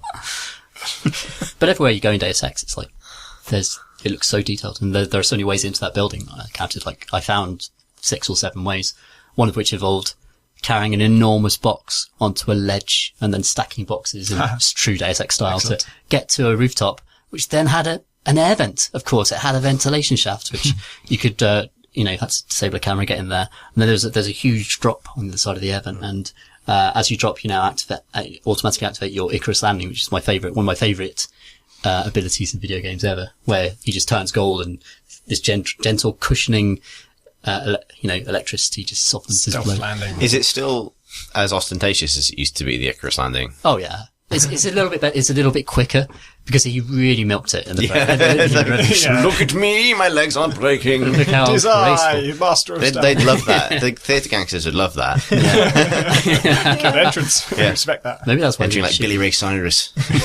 2 ropes and a big glittery waistcoat. In fact, the start of the Dubai level involves Jensen just jumping out of a plane, and he just kind of hurtles down. It's a big hero moment, and he gets that fucking rad Deus Ex soundtrack kind of kicks in. Oh, yeah. And then at the end, he just Icarus lands, and I was like, "Fucking yes!" So you had that automatically? In the demo, I did. I'm not. They haven't finalised like precisely how all the kind of. Presumably, if it's in a cutscene, though, he would have to. Yeah, that would make sense. I had a feeling it was kind of a default. Yeah. Presumably, they want to not just reset you to where you were. Yeah, I definitely had that feeling. Does the dash and stuff like that give you other traversal options, or is it very much the whole find the vent sort of sequence of stealth? Dash does give you a way to get up to ledges that you might not otherwise have, but I didn't find a ledge I couldn't find another way up to, Right. but it was a very small area. So But how reliant is it on vents, I suppose, is what I'm asking. There are some vents, man. There are some vents. Of the 6 routes in, how many of them are vents? There was only one main vent way in, but once in there, vents were kind of important if you wanted to get Sure, around. once you're in an event, the vent becomes very important. there are the secondary network of vents that became pretty essential to reaching the Do center. you still get an exploration bonus for each route that you discover, such that once you've already got your objective, it's still worth going back and going through the vents backwards? I believe so, actually. Yeah, it does reward you for exploring with little XP things. But As Caesar once said, That was a fun thing. Venti VT. nice. Doesn't even make any sense. Isn't venti like large? Yeah. Large, I saw. It's a kind of coffee. Yeah. That's grande. Yeah, but I was thinking about coffee. I came, I got a large coffee, and then I conquered. Yeah, is there anything anyone wants to know about Deus Ex Mankind? How nice is the trench coat? I didn't see him wear a trench coat. He What? was in military Oh yeah, he's got vest his gear. field Field vest. gear, which is take off your trench coat. Yeah. Oh, I'll well, just do it in a trench coat. I have to make my peace with that. Yeah. You mentioned that it's like Human Revolution, but they fixed all the bullshit. What are the bullshit things? So all the boss fights, they didn't outsource all the boss fights to some other random company for a start. Did you get to do one of those? No, but they said they didn't. And the one they actually designed in the missing link was Yeah, good. it was So, great. that's promising. The, yeah, what are the bullshit element? I don't know, that's what I'm It saying. was a It good basically game. I liked perfect. that game a lot. So, How many emails did you read? I read 6 or 7 emails. Okay. But they do have more ways of giving you story than just hacking terminals now. So, for example, I climbed in through a window and sat next to a laser grid in the middle of a load of guards watching a TV report. And it was a full-length TV report from the TV presenter from Human Revolution. Oh yeah. And if you Liza play that, Kassan. you'll know stuff about who she Yeah. is. That kind of is nice it gives you a nice payback for playing the first game and watching her news reports. And that also gives you a load of world flavour. Is the hacking minigame the same? The hacking minigame with the nodes is the same. It looks way nicer. Because I really liked that. It looks a lot, it works. That was good, yeah. Works exactly the same. It looks way nicer. Instead of the nodes being just flat triangles, or diamonds or whatever they were, they're now like beautiful, rotating, glowing sphere things. But functionally it's identical. Though, you can now hack on the fly at range. So you can hack a camera by, making a claw with your left hand and then kind of menacing it and twisting your hand at the device. And this will set off a different minigame. I tried that, getting this audio equipment working, but it didn't help. It looks like he's using the Force. It's quite strange, but I like it. And The minigame is exactly the same as Bioshock 2's, right? Bioshock 2 hacking darts, you fired the hacking dart in and then like a little needle went past a dial and you had to yes, hit it that's right Like time. every that's golf the same. game ever. Yeah. It's the golf minigame. Mario Golf. Exactly. That lets you quickly turn off cameras and quickly temporarily disable robots and stuff like that if you choose to get By those. menacing them with your claw. Go to sleep, robot. So you said you didn't do any conversational stuff. No, Really? there was no conversational stuff in that demo. Did they talk about that at all? Whether it's changed? Have they changed the conversation kind of game system that you got? Well, it's going to with be, the pheromones? based on videos they've released, it's going to be more of a Mass Effect wheel system, and they will bring back the kind of nano conversational stuff, where you could detect smell them or something to know It was the how pheromones they were hungry releasing. Yeah, you can see Yeah. what kind of things they'd respond to. Yeah, they It didn't quite work in Human Hinted- Revolution, but No. I think it was a good idea, and I think you could see it being refined to something.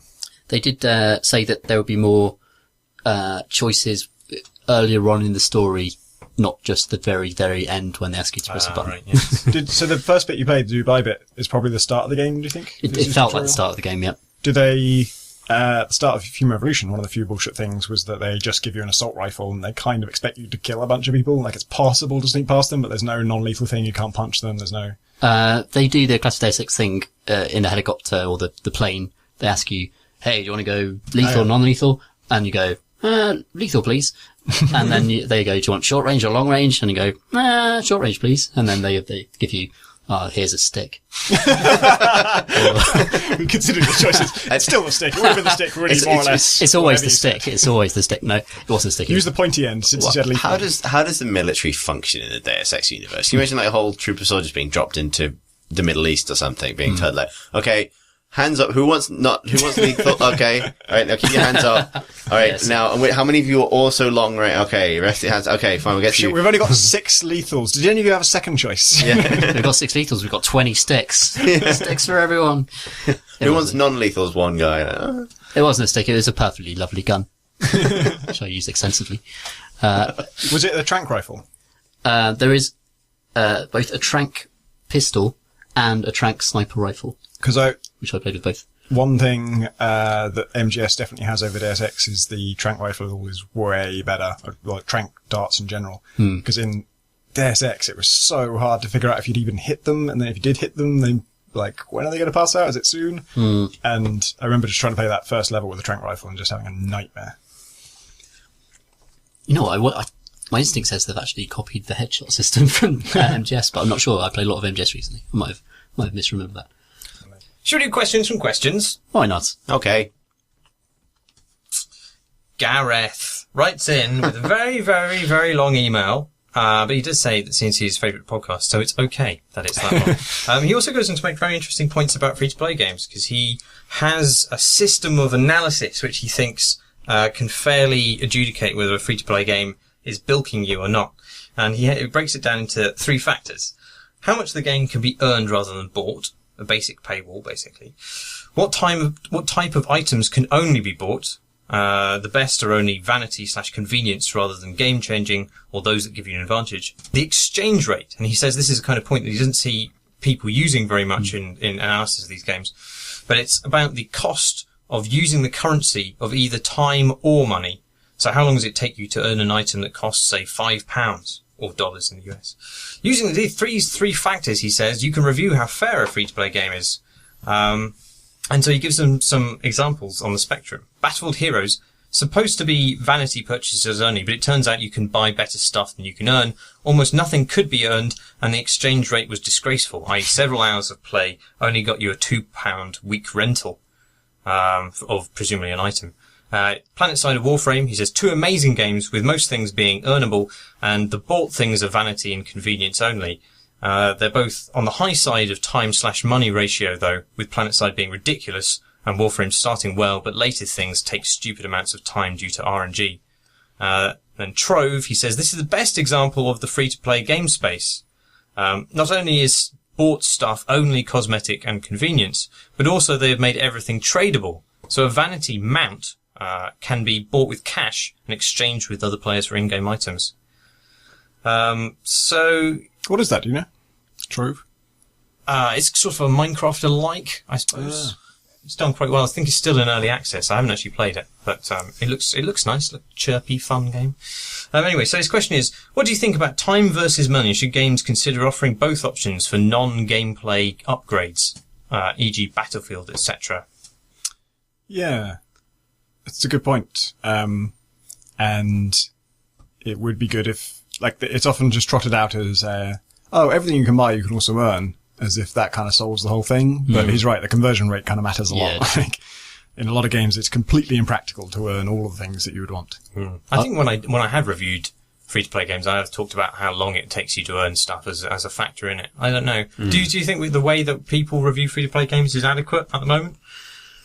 I think this is a good system, but I also think that a lot of the time it depends on the type of game it is, to such a substantial degree, what's going to be acceptable and what isn't.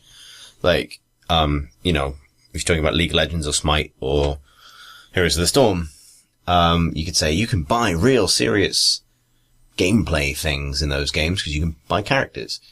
But the game has been designed to allow that to be the case for the game not to quite fall apart regardless, right? Yeah. His model, it particularly applies to RPGs and MMOs and things where you have a persistent character over time, not a character you control for a single match, for example. And so you have to have a slightly different, some of the same ideas apply, but like, I like Smite for offering an option where you can pay £30 to get every character present and future, because that represents a cap on how much you can ultimately spend, and that's a really good thing. But would possibly be considered bad by that particular set of standards outlined, because it'd be like, you can spend £30 to get like 10 times more characters than are available for free. But it's actually a good thing. So there are definitely going to be cases where it doesn't quite work. But I think particularly for the case of RPGs, which apply to Guild Wars as well, I think. It's a good system. I would add clarity as a factor. And Oh yeah, definitely. by that I simply mean, does this game deliberately obfuscate through alternative currencies, etc., and extremely detailed and complicated ways to buy things and, buying decisions? Does it obfuscate the actual cost to you as in terms of time and money, which many shitty free-to-play games do? And How insistent is it on you purchasing stuff as well? Does it kind of shake these gaudy things in front of you until you go, fine, I'll buy it? One of the things that it's like, here's what you didn't get for completing this round of this game in massive gold, and that's just so depressing. It's just, I just don't play that game anymore. Still, the worst example ever was when they locked off sprinting in the Old Republic when that game went free to play, and that's a game like that, because technically, that's actually not too much of a gameplay advantage, Everyone moves, everyone can move. You need to get between your quest objectives 20% faster. If you want that convenience of being able to go 20% faster, you can pay. That's a game fundamentally about running across big open worlds, and it is unbearable to see someone else hair past you on the way to have, basically skipping the boring bit of the game, the rides between places, because they've spent a little bit of money. That was terrible. Old, MGS has just added base insurance as a real money purchase. Yeah. Oh, fuck off, really? So your forward operating bases can be invaded by other players, which has always been true, and they can steal your staff and your equipment. But now if you pay them real money, Konami real money, then all the stuff they steal is replaced for free, and they still get it, but you get to keep it as well. Weird. They've also added cosmetic microtransactions, including, completely unironically, horse armor. Yeah. For 80p, you can dress D-Horse up as a cowboy. You can dress D-Horse up as a kind of Victorian parade horse. And you can also unlock sneaking suits, quote unquote, for female characters. I think maybe Quiet, but presumably maybe just any female character you can play in that game, that recreate the looks of Eva from Metal Gear 3 and the boss from Metal Gear 3. Oh, right. Both of whom are women in jumpsuits that have inexplicably opened to the navel. So yeah. Can you In put general- D-Dog in a jumpsuit that's open to his navel? Or her navel? I don't know. Is it he? I think it's a he. Indeed, it's a he. Funny enough, it's a game where some of the things I would pay for in that quite happily is stuff like I'm playing as this random female character who is not part of the plot at all, and it's a real weird hacky thing. But if that was like a, I don't know, £2 thing that I had to unlock, I would happily pay for that because it's totally out of the game. It doesn't make any sense. It's this really I was exterior going thing. to ask you about that. Does it let you play every mission as her? Yeah. What happens in the cutscenes? So some cutscenes you're automatically replaced with Snake. Some cutscenes you just stay as yourself and everyone refers to you as Snake. And once or twice, you actually have to go and change back to Snake. I think only once, actually. There's one particular cutscene that doesn't trigger unless you're playing a Snake. Right. But that almost feels like an oversight. I think they wanted it to work seamlessly. I'd rather. I'm already a demon, Kaz. Also, I'm this woman now. Refer to her as me. I'm going. As shonky as that is, I prefer they gave you the Just option. climbs into a actually. box. Yeah. So Yeah, I like it. I can, every time anything weird happens with me playing a different character, I always think, well, almost any other studio would have said, well, now I have to scrap this feature because it's too much work Yeah, to make it sure. work. And I'm really glad they didn't. I don't know how to pronounce this person's name. I'm sorry. Good luck, Marsh. Ayush Basnet says, "Hello, coerced cleverness. Greetings from Nepal, land of disasters." Wow. It's quite Blimey. close to the bone. regarding the BBC special about women in computer science, you talked about on episode 111, you must all be aware a woman was the first programmer, Ada Lovelace. What you might not be aware is, maybe you are, programming was a field dominated by women. But when programming became more of a prestigious profession, women were pushed out of the field because they did not want programming to be considered women's work. And the rise of personal computers also contributed. Parents bought computers for boys, encouraged boys to use it, and excluded girls. Women were less likely to be computer literate when they got to uni because of this, which is obviously discouraging. There is better written stuff about this out there. Check those out. He's, or she, I don't actually know, has put links in the show notes. We'll attribute to them. Sad that we live in not as enlightened times as we claim to be. Thanks for the great show. Your somewhat loyal fan, Ayush. Try pronouncing that. I did know that because my mother was a programmer. Wow. Way back when. And there was no particular gender discrimination then. It wasn't considered to be a gendered field at all. But this was back when punch cards were the way of programming things. She worked for the post office, which was also the rail network and everything else because it was all a state-run industry. But I don't know. I think she stopped being a programmer in order to have a family. But I have to talk to her about what the perception of that job was at the time and whether she appreciated a change in that, because obviously my dad, who's an engineer and worked on microchip design, which is a similar kind of, what might now be called a very male field. Certainly his career path has been dominated entirely by other men. So, That's interesting. There's a very good photo, probably very famous, but it was doing the rounds a while ago, of the woman whose name doesn't come to me right now, who programmed, I think, the landing mechanism for Apollo, one of the Apollo missions. Oh, I've seen this picture. And it's an amazing photo of, I don't know how tall she is. She doesn't look particularly tall, but a woman standing next to a handwritten, set of code books that are taller than she is. And yeah, and I think the thing she was famous for was she pioneered the use of sort of self-correcting redundancies into those scripts, which apparently stopped at least one moon thing from going directly into the moon. Always a plus. Yeah, because it had miscalculated where the ground was, and that was something that could be corrected rather than something that had been locked into the script. Right. I don't know enough about the programming involved to know exactly how that had been done, but I kind of understand the vague principles around it. But yeah, so yeah, absolutely. That's definitely a thing. Yeah, I remember hearing this, that the, and the moon is grateful for it. one less scar on its pock surface. I remember hearing that the introduction to the personal computer was kind of the start of the gender bias in computing. Because it was marketed to boys and boys, got given them and stuff. That changed everything. It's kind of amazing how much this is a marketing problem. Yeah. Generationally, that for whatever reason that it wasn't originally quite so gender problematic as it is now, that it became so because of a marketing decision. What I'm suggesting is that if we could just put a lot of marketing people in the sea, would this get better? The B-arc. Yeah, I Fire don't them know. into the moon. Yes. It is interesting. It was obviously something that happened in the 70s, right? Because by the 80s, it was very much a male-dominated field. Yeah. There has to have been a moment where something to do with computing or the lure of tech was considered to be powerful or male or masculine or something. I haven't watched it this far, but apparently season 2 of the show *Halt and Catch Fire* is about two women basically making indie games in the 80s, yeah. Yeah. So there. And the moon is grateful for it. The moon also likes this, unrelatedly.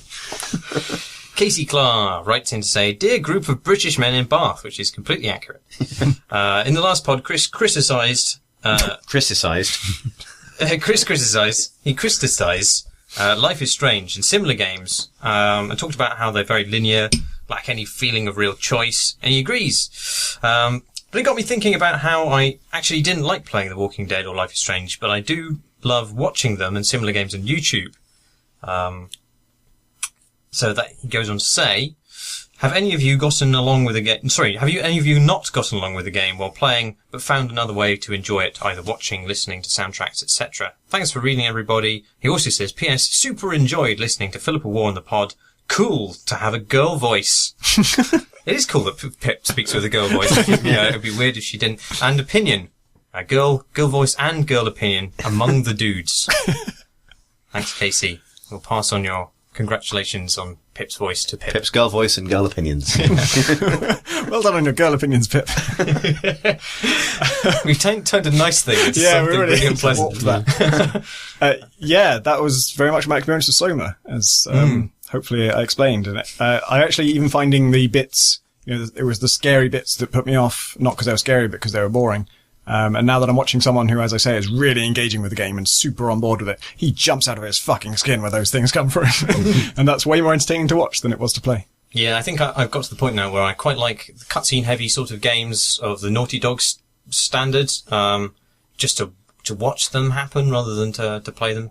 I felt that way about The Last of Us, because I wasn't enjoying the combat for the most part of that. Although it did look like it got better, but didn't like it for the first half, so I just watched it on YouTube instead. I did play The Last of Us. I also watched Kim play it, but all of the Uncharted series I just watched YouTube videos of because I didn't have the relevant consoles. Yeah. They're out next month, actually. They're doing a compilation for PS4 of all of the Uncharted games. Oh, right. So I might finally play them.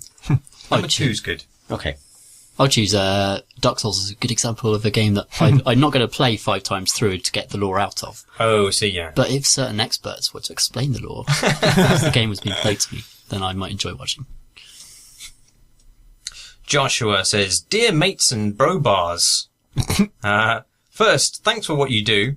I've just finished a 6-month contract on a cargo ship where I was the only one interested in PC gaming / a native English speaker, and your mostly pointless banter was nectar to my ears. I love these kind of backhanded comments. Exactly. So a semi-loyal reader. Literally. Kind of a front-handed compliment, like a closed fist compliment. He punched you in the face and then only his hand opened. There was like, I love you written inside of his hand.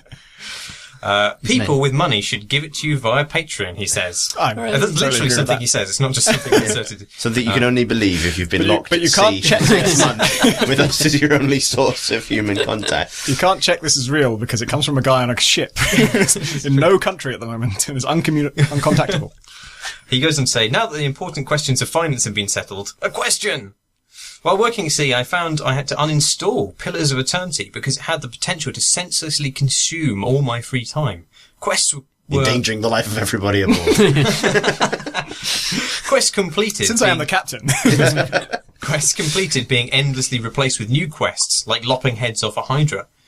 Even if I didn't have a ton of off-duty duties to attend to, cadets get given so many shitty fetch quests, I think I'd have felt obliged to hang up the old cursor gauntlet just so I could do something fresh rather than keep plugging away in the same rut.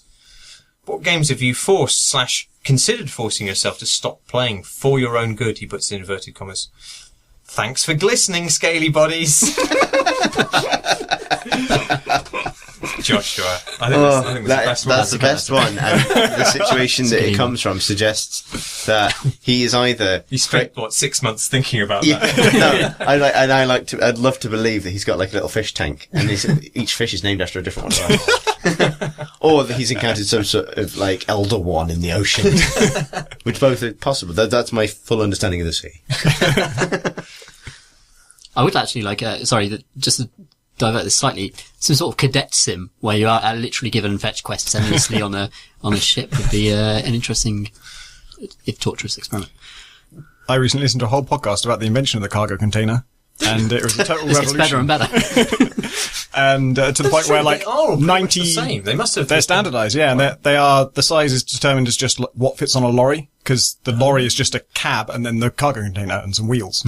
And so things used to have to be unloaded from the containers on ships into new containers and then transported, and now they just take the containers off and put them on trucks. So is there like, and so 95% of dock staff just lost their jobs. It was so fucking efficient. Oh wow. Was there like one really rich person who owns the patent to these now? Yeah, there is. He invented it and... He invented a very particular size of box. He wanted, it was literally that. It's just like, does he rule we just made the box the right size and we didn't have to keep uploading it. So someone one day went, hey guys, but what if the box was this size? And they're like, shit. And that I know, it must have been amazing. Yeah. Imagine being all these, because every company in the world who shipped anything had to change everything to match this, because it was just so obviously the right thing to do. They must have all just thought, why the fuck didn't we think of this? Did you learn this on Stuff You Should Know by any chance? No, 99% Invisible. Oh, okay, that's also a good podcast. 2 excellent podcasts. Yep. If you're stuck at sea. To his question, have you ever forced or considered forcing yourself to stop playing a game for your own good? I've considered. I have, actually. Probably to my detriment. I should have done it many more times. Yeah, I mean, a while back I considered stopping all games when I was questioning whether it was actually like a good thing to be spending my time on at all. Oh god, you can't question that. Yeah, that's You have to blindly So that you accept. can't come back from. But yeah, I decided that they are basically the best entertainment in the world. There's nothing I find really more moment entertaining than video games. And entertainment is actually kind of precious and special and a good way to spend time, especially if it's with friends. I think I've considered giving up many of the many competitive things that make me angry. I haven't, and now that's my entire job. The end. I did actually give up TF2 for that reason. I was getting too angry with it and too competitive, and I thought, like, I wasn't really enjoying it at that point. It wasn't like the highs were high and the lows were low. It was like the lows were low and the highs were like, yes, that's how it should be. Is it, what have I become moment? It's like, I don't like who I am anymore. Yeah. Yeah. I had one of them last night. I just got very, very, very cross at a stupid fucking fella going off on our own, and we very much need to kill the demon guy. Prick. Tom, not one of the two in front of me, says, "Hey, Cratius and Crumpets. Last week you talked about putting a game on the national curriculum. As a school librarian and boys' secondary school, I actually do use 80 Days in Sorcery as a way of... sorcery is a game rather than just... Give me 80 days and a wizard, and I will fix those boys. It works with the 80 days as well. Maybe we misunderstood. Sorry, I spilled whiskey on myself. I mean rum. I actually... I think that this is the first time we've completely corpsed, like, to the extent that Marsh can't talk anymore. I actually do use 80 Days in Sorcery as a way of getting reluctant readers engaged. Oh, that's the best sentence we've ever had. Who in journalism hasn't tried that? Oh, dear. I'm now certainly thinking about putting the Stanley Parable on the sixth form lit and media studies reading list. It seems to me that games can make a great tool for education. But question! What other ways can we use games? Obviously art and entertainment. But what about documentary? I'm a big fan of the BBC documentary filmmaker Adam Curtis, famous for things like The Power of Nightmares, The Century of the Self, and smaller skits on Charlie Brooker's shows. He uses archive news footage, clips from old ads, films, TV shows and music, Trent Reznor, for example, to pull together an enticing narrative polemic essay on a political/historical subject. Historical. I don't know what I'm saying. Aristotle. Somebody needs 80 days and some sorcery to set me right. Teach you to read. If this is too specific because none of you know his work, then feel free to just vaguely talk about the topic until you get bored. That's what we do in response to every question. Yeah, Thanks this for guy's on reading my question, you guys. Tom. Good question. Yeah, I was going to say that, speaking of the Stanley Parable, Davey Reedon's new game, The Beginner's Guide, is a game where... So it's pitched as, if you go to the website, it tells you it's a narrative first-person game. And if I'd read that and remembered it, I would have known that it was fiction. But instead I didn't. And I played the whole thing, almost the whole thing, thinking it was completely real. And so it plays like a sort of video game documentary. It's about something. I don't want to spoil anything about it, but it's ostensibly studying someone's work. And, I actually thought it really was studying someone's work and just assumed that this was a real person that it was studying. And throughout considered whether that was true or not. And eventually it's clear that it's not. There's a lot of people say, like, just don't read anything about this game, go into it totally fresh. And broadly I agree with that, but I think it's worth knowing it's fiction because I actually distracted from the game because I just spent the whole time trying to figure out, is this real or is this not? And You see, I kind of, it never even occurred to me to question that it was fiction. So I don't know whether it would have been enriched by being uncertain or not. But I think that's a really good comparison to Adam Curtis's stuff. Not because it's dealing with really the same topics, but it allows somebody to flit through different, disparate images and imagery and draw comparisons and juxtapose them. And that's basically what Adam Curtis does. He draws from a lot of disparate sources and puts them together in ways in which enlighten you by surprising comparisons between them. He's one of my favourite documentary filmmakers. In fact, he is technically a documentary filmmaker, but he's more of an artistic filmmaker in that I think a lot This of is the problem I have with him, actually. Yeah, I think he's more interesting as he draws narratives about, for example, the Afghan war and its relationship to oil and politics and our relationship with Saudi Arabia and things like that. And I think a lot of the things he's getting at are broadly true. But I think some of the comparisons he makes are sometimes glib and convenient, but sound very convincing because of the way he's presented the material. Well, I say citation fucking needed, man. Almost everything that is in that particular documentary, his latest one. Yeah. I think his latest one in particular is... I forgot what it's called now. It's a short hop... Bitter Lake. Bitter Lake is in many ways a short hop from one of those paranoid YouTube videos that... Is Jamie Savile a wizard?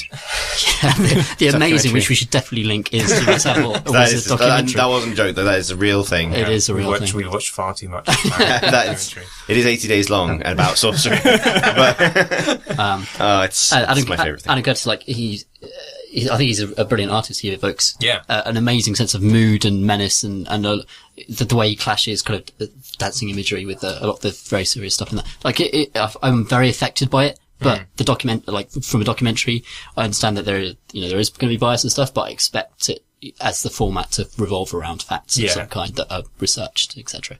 That I can then go and look at and say, oh, he's done his research and all that stuff. Games should be great for that, though, right? Yes. Like, What the citation? yeah, because you can make it interactive or optional, or like allow people to the degree to which they want to interrogate a particular fact to be up to the viewer rather than something that the documentarian kind of dictates based on their interest in potentially puncturing their own argument or not. Well, you can have tooltips in games, can't you? You can pause them.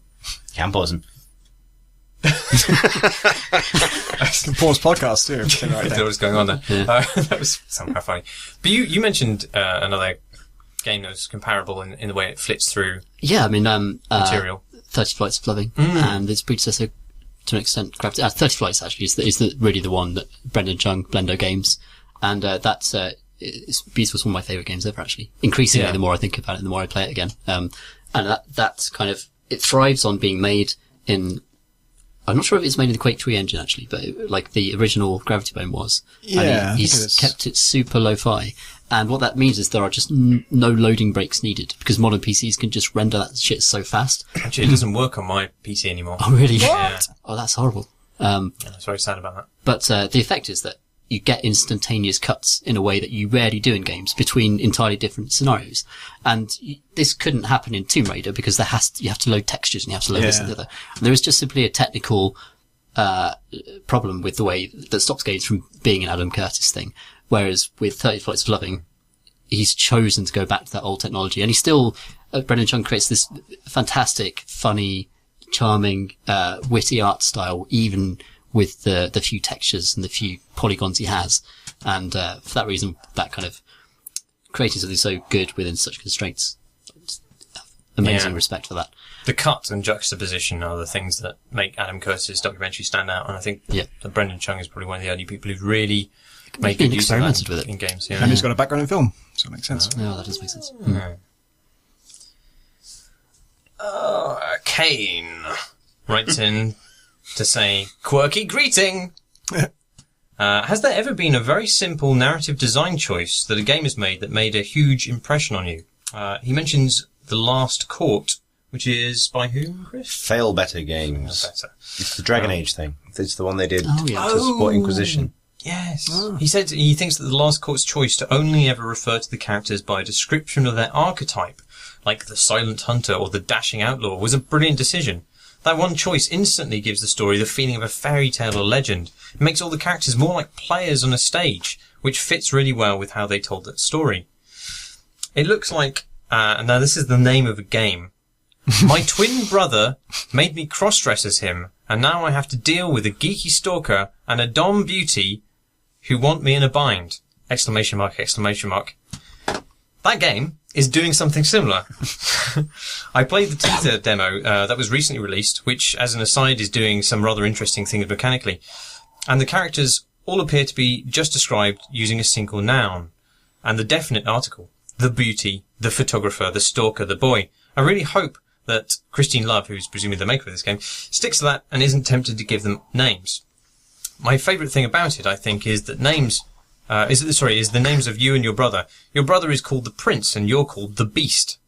It's great for two reasons. It instantly says a lot about those family relationships, and the Beast really sounds like a nickname you gave yourself rather than one other people gave you, which is hilarious. And the recently released for a real platform 80 days is a wonderful opening. The thing you see immediately on launching the game, I mean. I won't spoil it, even though it's just 2 lines of text, but I break out into a huge grin every time I click that dialogue option. Regards, Kane. It's worth saying that in Failbetter's case, that adjective noun thing for every character is true of all of their games, as far as I know. That's true of Fallen London, and it's true for Sunless Sea as well. Like, everyone you meet is a wily cleric or a haunted chef. So they never get names? No, there are no names. And that's actually, I really like that. And I like it for slightly different reasons to Kane. I like it because, it's really helps with immersion, actually, because it means that because these games are predominantly text-based with some image, with like one portrait for every character, you're forced to come up with your own sense of the manner of those characters and the way they move and look and talk and everything else. And often I think the less you have to go on with that, the more convincing and specific your mental sense of them becomes. It's quite a lot like an improv suggestion. Like, if you suggest someone in an improv skit, can we have a suggestion for a character, please? And someone says, Ian! You don't have a lot. It's like, Haunted Ian. Then you've got something. There you go. But you haunted Ian, you get Ian, haunted Ian, and then haunted chef. And haunted chef has story spills out of that. Yeah, whereas Ian is just like, he's shit, isn't he? Yeah. Stupid Ian. Sorry, Ians. I pilled that. But, so there's that part of it. The other thing is that, you get this really nice moment. He mentioned the Dashing Outlaw.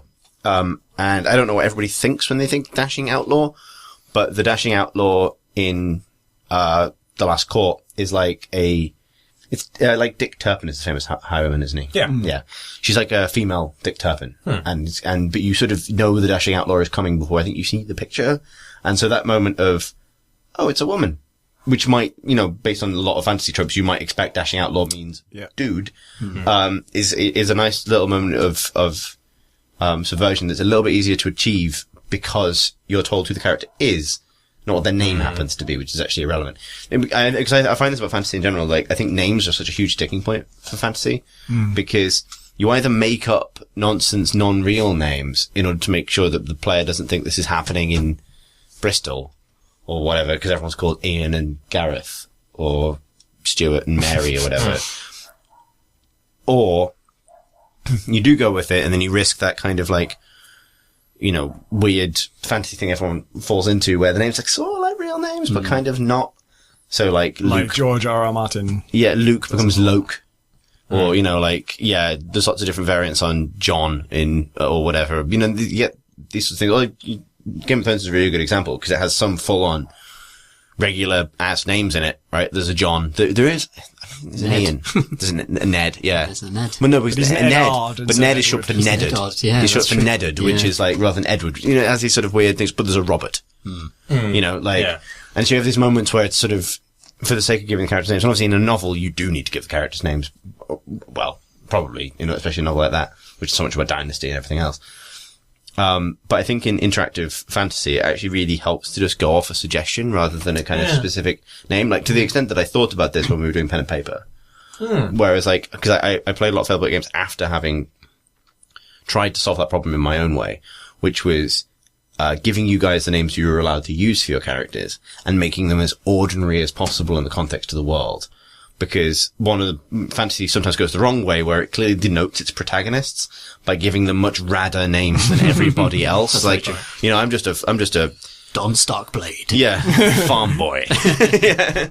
What was it in, Don. I said Don, his first name. Don Starkblade. Donald Starkblade. It's my next D&D character. Yeah. Well, you never say Donald, obviously. Yeah. Yeah. What was He's it Donard, in actually. I think you'll find. Force Unleashed? Was it Jake Starkiller? Yeah, Starkiller was like your, no, you usually don't find out your real name. Starkiller's your, like, nickname in that. Okay. Okay. Your real name is That's Garen Malik. That's something. I'm so fucking regretful that I know that. But yeah, like, you know, in that, I prefer sort of, if people have to have names, I prefer to have low fantasy where it happens to be someone whose name is the in-universe equivalent of Tom or Chris that goes on to do things, because that feels more grounded and believable. But I really like Wayfarer to do it, because I think you immediately get a more personal sense of who they are, weirdly, because you don't know their name. And also, one of the things, I think it's very crucial to their games, because their games are built on a repetition, that it gives you the sense that even though there are definitely weird problems with those games where you repeat the same scenario with the same character over and over again for points, basically, it somehow feels more sort of abstract and emblematic and atmospheric if it's occurring between your character, who is specific and named, and a kind of, you know, and a sort of almost like an archetype who kind of sits there to kind of be interacted with, as Kane says, in a more kind of like theaterish kind of ritualistic sort of way. The Am-Dram Gang would really dig it. The Am-Dram Gang. They love it. They love it. But yeah, no, I think it's dead clever. 100 times easier to remember as well. Like, oh, which one was that guy? Oh, it was the Haunted Chef. Obviously. Yeah, and yeah, 'cause, I mean, it's super his name is efficient. Haunted Like, Chef. you talk about games maybe, I mean, the opposite of this is Metal Gear, which is, you know, like Punished Venom Snake, formerly Naked Snake, Big Boss, formerly later, yeah. It kind of has made all Ahab. adjectives meaningless, that game, just through sheer kind And of I think volume. it's almost got its own sort of thing with it, which is Yeah. about sort of like naming and language being a bit of a soup and the rest of it in its own very Yeah. Kojima-y way. It does go in this direction of like, you know, my name is Adamska Shalasaska Ocelot, Revolver Ocelot now because someone told me to use a revolver to fend off some bees. And that's all meaningful somehow. But it's the opposite of what Failed does. Because that doesn't live in your imagination. That lives in fucking Kojima's. And your experience with that game is venturing into his imagination to find out what the fuck he's doing.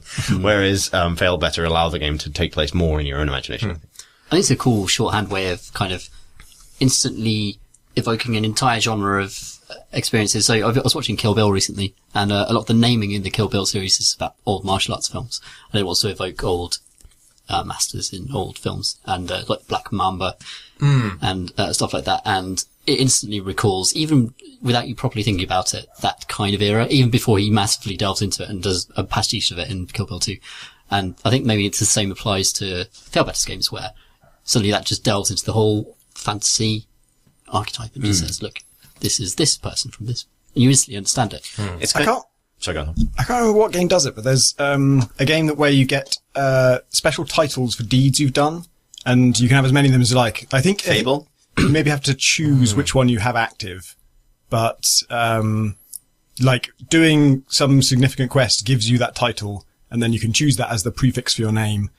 But one of the things I really like in Game of Thrones is Daenerys's endless titles, and the fact that they actually relate to things that we saw her do, and the fact that it's like Queen of the Grassies, and then Breaker of Chains, and Mother of achievements, Dragons. basically. Yeah, exactly. But having it all built into your name, and most of the time you'll never use the really long name, but then on the formal occasion you get to list all the fucking shit you've done. what is Remember when I did this? Remember how cool it was when I did that? And then I did this? There's a specific name for those kind of honorific titles. I can't remember what it is. Epithets?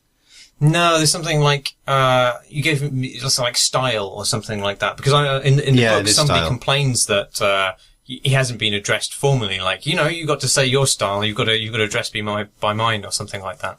And it's quite an interesting, they kind of have political weight as well, which is quite an exciting thing. The term self-styled means someone who describes themselves that way, doesn't it? It does, yeah. It does makes style. sense. I think, but actually, I mean, there's something very classical about that form of storytelling as well. The reason I said epithet is actually because in classical literature, that very specifically refers to the breaker of horses, yeah, etc. just fucking up your horses all day long. Like, you go into the stables, they're all broken. Fuck. Just snapped him. It means tamed. Yeah, I know. Snapping Isn't it over like, his knee. is it, what's Odysseus's famous, is it Silver-Tongued Odysseus? There's a few, isn't it? I think like wise, epithets meaning wise, aren't they? Yeah. But, you know, repeating phrases that are associated with a particular character in oral storytelling. Rosy fingered dawn. Still funny. But they're usually repeatedly associated with a particular character, which is like an oral storytelling thing that basically allows the audience that's presumably listening to this as a kind of constant flow of, you know, they can't go back and check something. It kind of constantly reminds you who the character is, as you're saying. Like, that's basically, it's a practical thing. It's like, you know, they have names, but, that's that guy. Like, Big Hittin' Steve, or whatever. I really want to do an experiment where, touching on the whole kind of bullshit fantasy names thing, but also just, I just hate, just nonsense words in fantasy in general. And I want to, like, take some video game dialogue, exchanges of dialogue where I just bleep out anything that is a bullshit nonsense name that you can't get anything from, or just a piece of nonsense buzzword crap that You is should just, rather than beep it, you should dub it with what it basically means. Like, villain. Yeah. Or like, you know, But- old place. My problem with it, actually, a lot of this stuff is that it doesn't evoke that at all. So the actual, like, sadly, as much as I love Destiny, a lot of the year one cutscenes for Destiny are prime examples of this, where you just take that and you I mean, Destiny literally has a moment where a character says, I don't have time to explain why I don't have time to explain. Yeah. Which is my famous line, but it's gotten better at that now, but it mostly got better at it by making fun of itself. I definitely, like, there's a load of cool stuff about Destiny. Maybe we'll do a separate Destiny podcast at some point, so we don't go into it too extensively. But, it's just a word like conflux, which they just say all the time for a lot of missions. And what the fuck? That's a word you bleep out, because to the average person that is just a nonsense series you of don't, words. I mean, you assemble a conflict into the Vexgate network and no one knows what the then, fuck that is. Although yeah. you get really into it, you do, but. Yeah, exactly. Like, there is a reason for that stuff, but, you know, so much, it goes beyond Destiny. Like, there's so much kind of bad fantasy dialogue where it's just, we need to send McBlah to the buzzword in order to fetch the buzzword to go to the buzz place. And none of those, That's how bees talk, you know. None of the actual kind of lingual construction of those words even implies what they are. Like, there are, like, some of the cleverer versions of this actually, kind of trade on Anglo-Saxon terms to give you an impression of what a thing is. Well, you get a sense of where the word might have come from. Exactly right. Yeah. It gives it a kind of a lingual basis somewhere. But, that's so rare in games. So many game scripts are terrible. I remember thinking about this. Sorry. Whether or not you could do a BioWare game without specific names, but I don't think you actually could. I think that's one, because I think BioWare actually do a good job of actually owning their lore quite a lot of the time, or at least contextualizing it in a way where you accept it. And they do a lot of work to give their NPC characters individual personhood, and to give the things that happen to those NPC characters lasting meaning. And that's when names are justified, because also they don't tend not to reach too far into, you know, in Dragon Age, the characters have names, and they are fantasy names, but they are just the equivalent of, like, you know, Ian, like, or whatever. There's gonna be a lot of offended Ians, which is actually would be a good half of a fantasy name.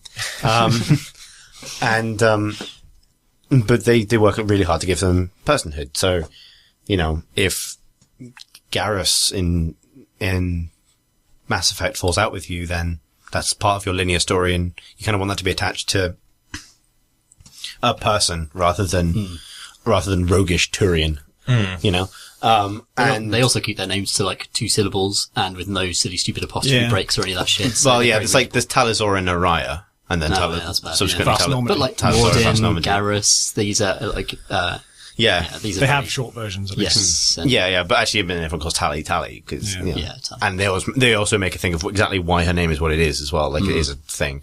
But I think the reason Felbert's games work is because they have this honest appraisal of what you're actually likely to get out of in terms of personal attachment to characters that exist within what is explicitly a management game. Yeah, sure. So, you know, striking for personhood when you're talking to, I don't know, the flighty heiress, and every day you go in, you log in, you get your action points.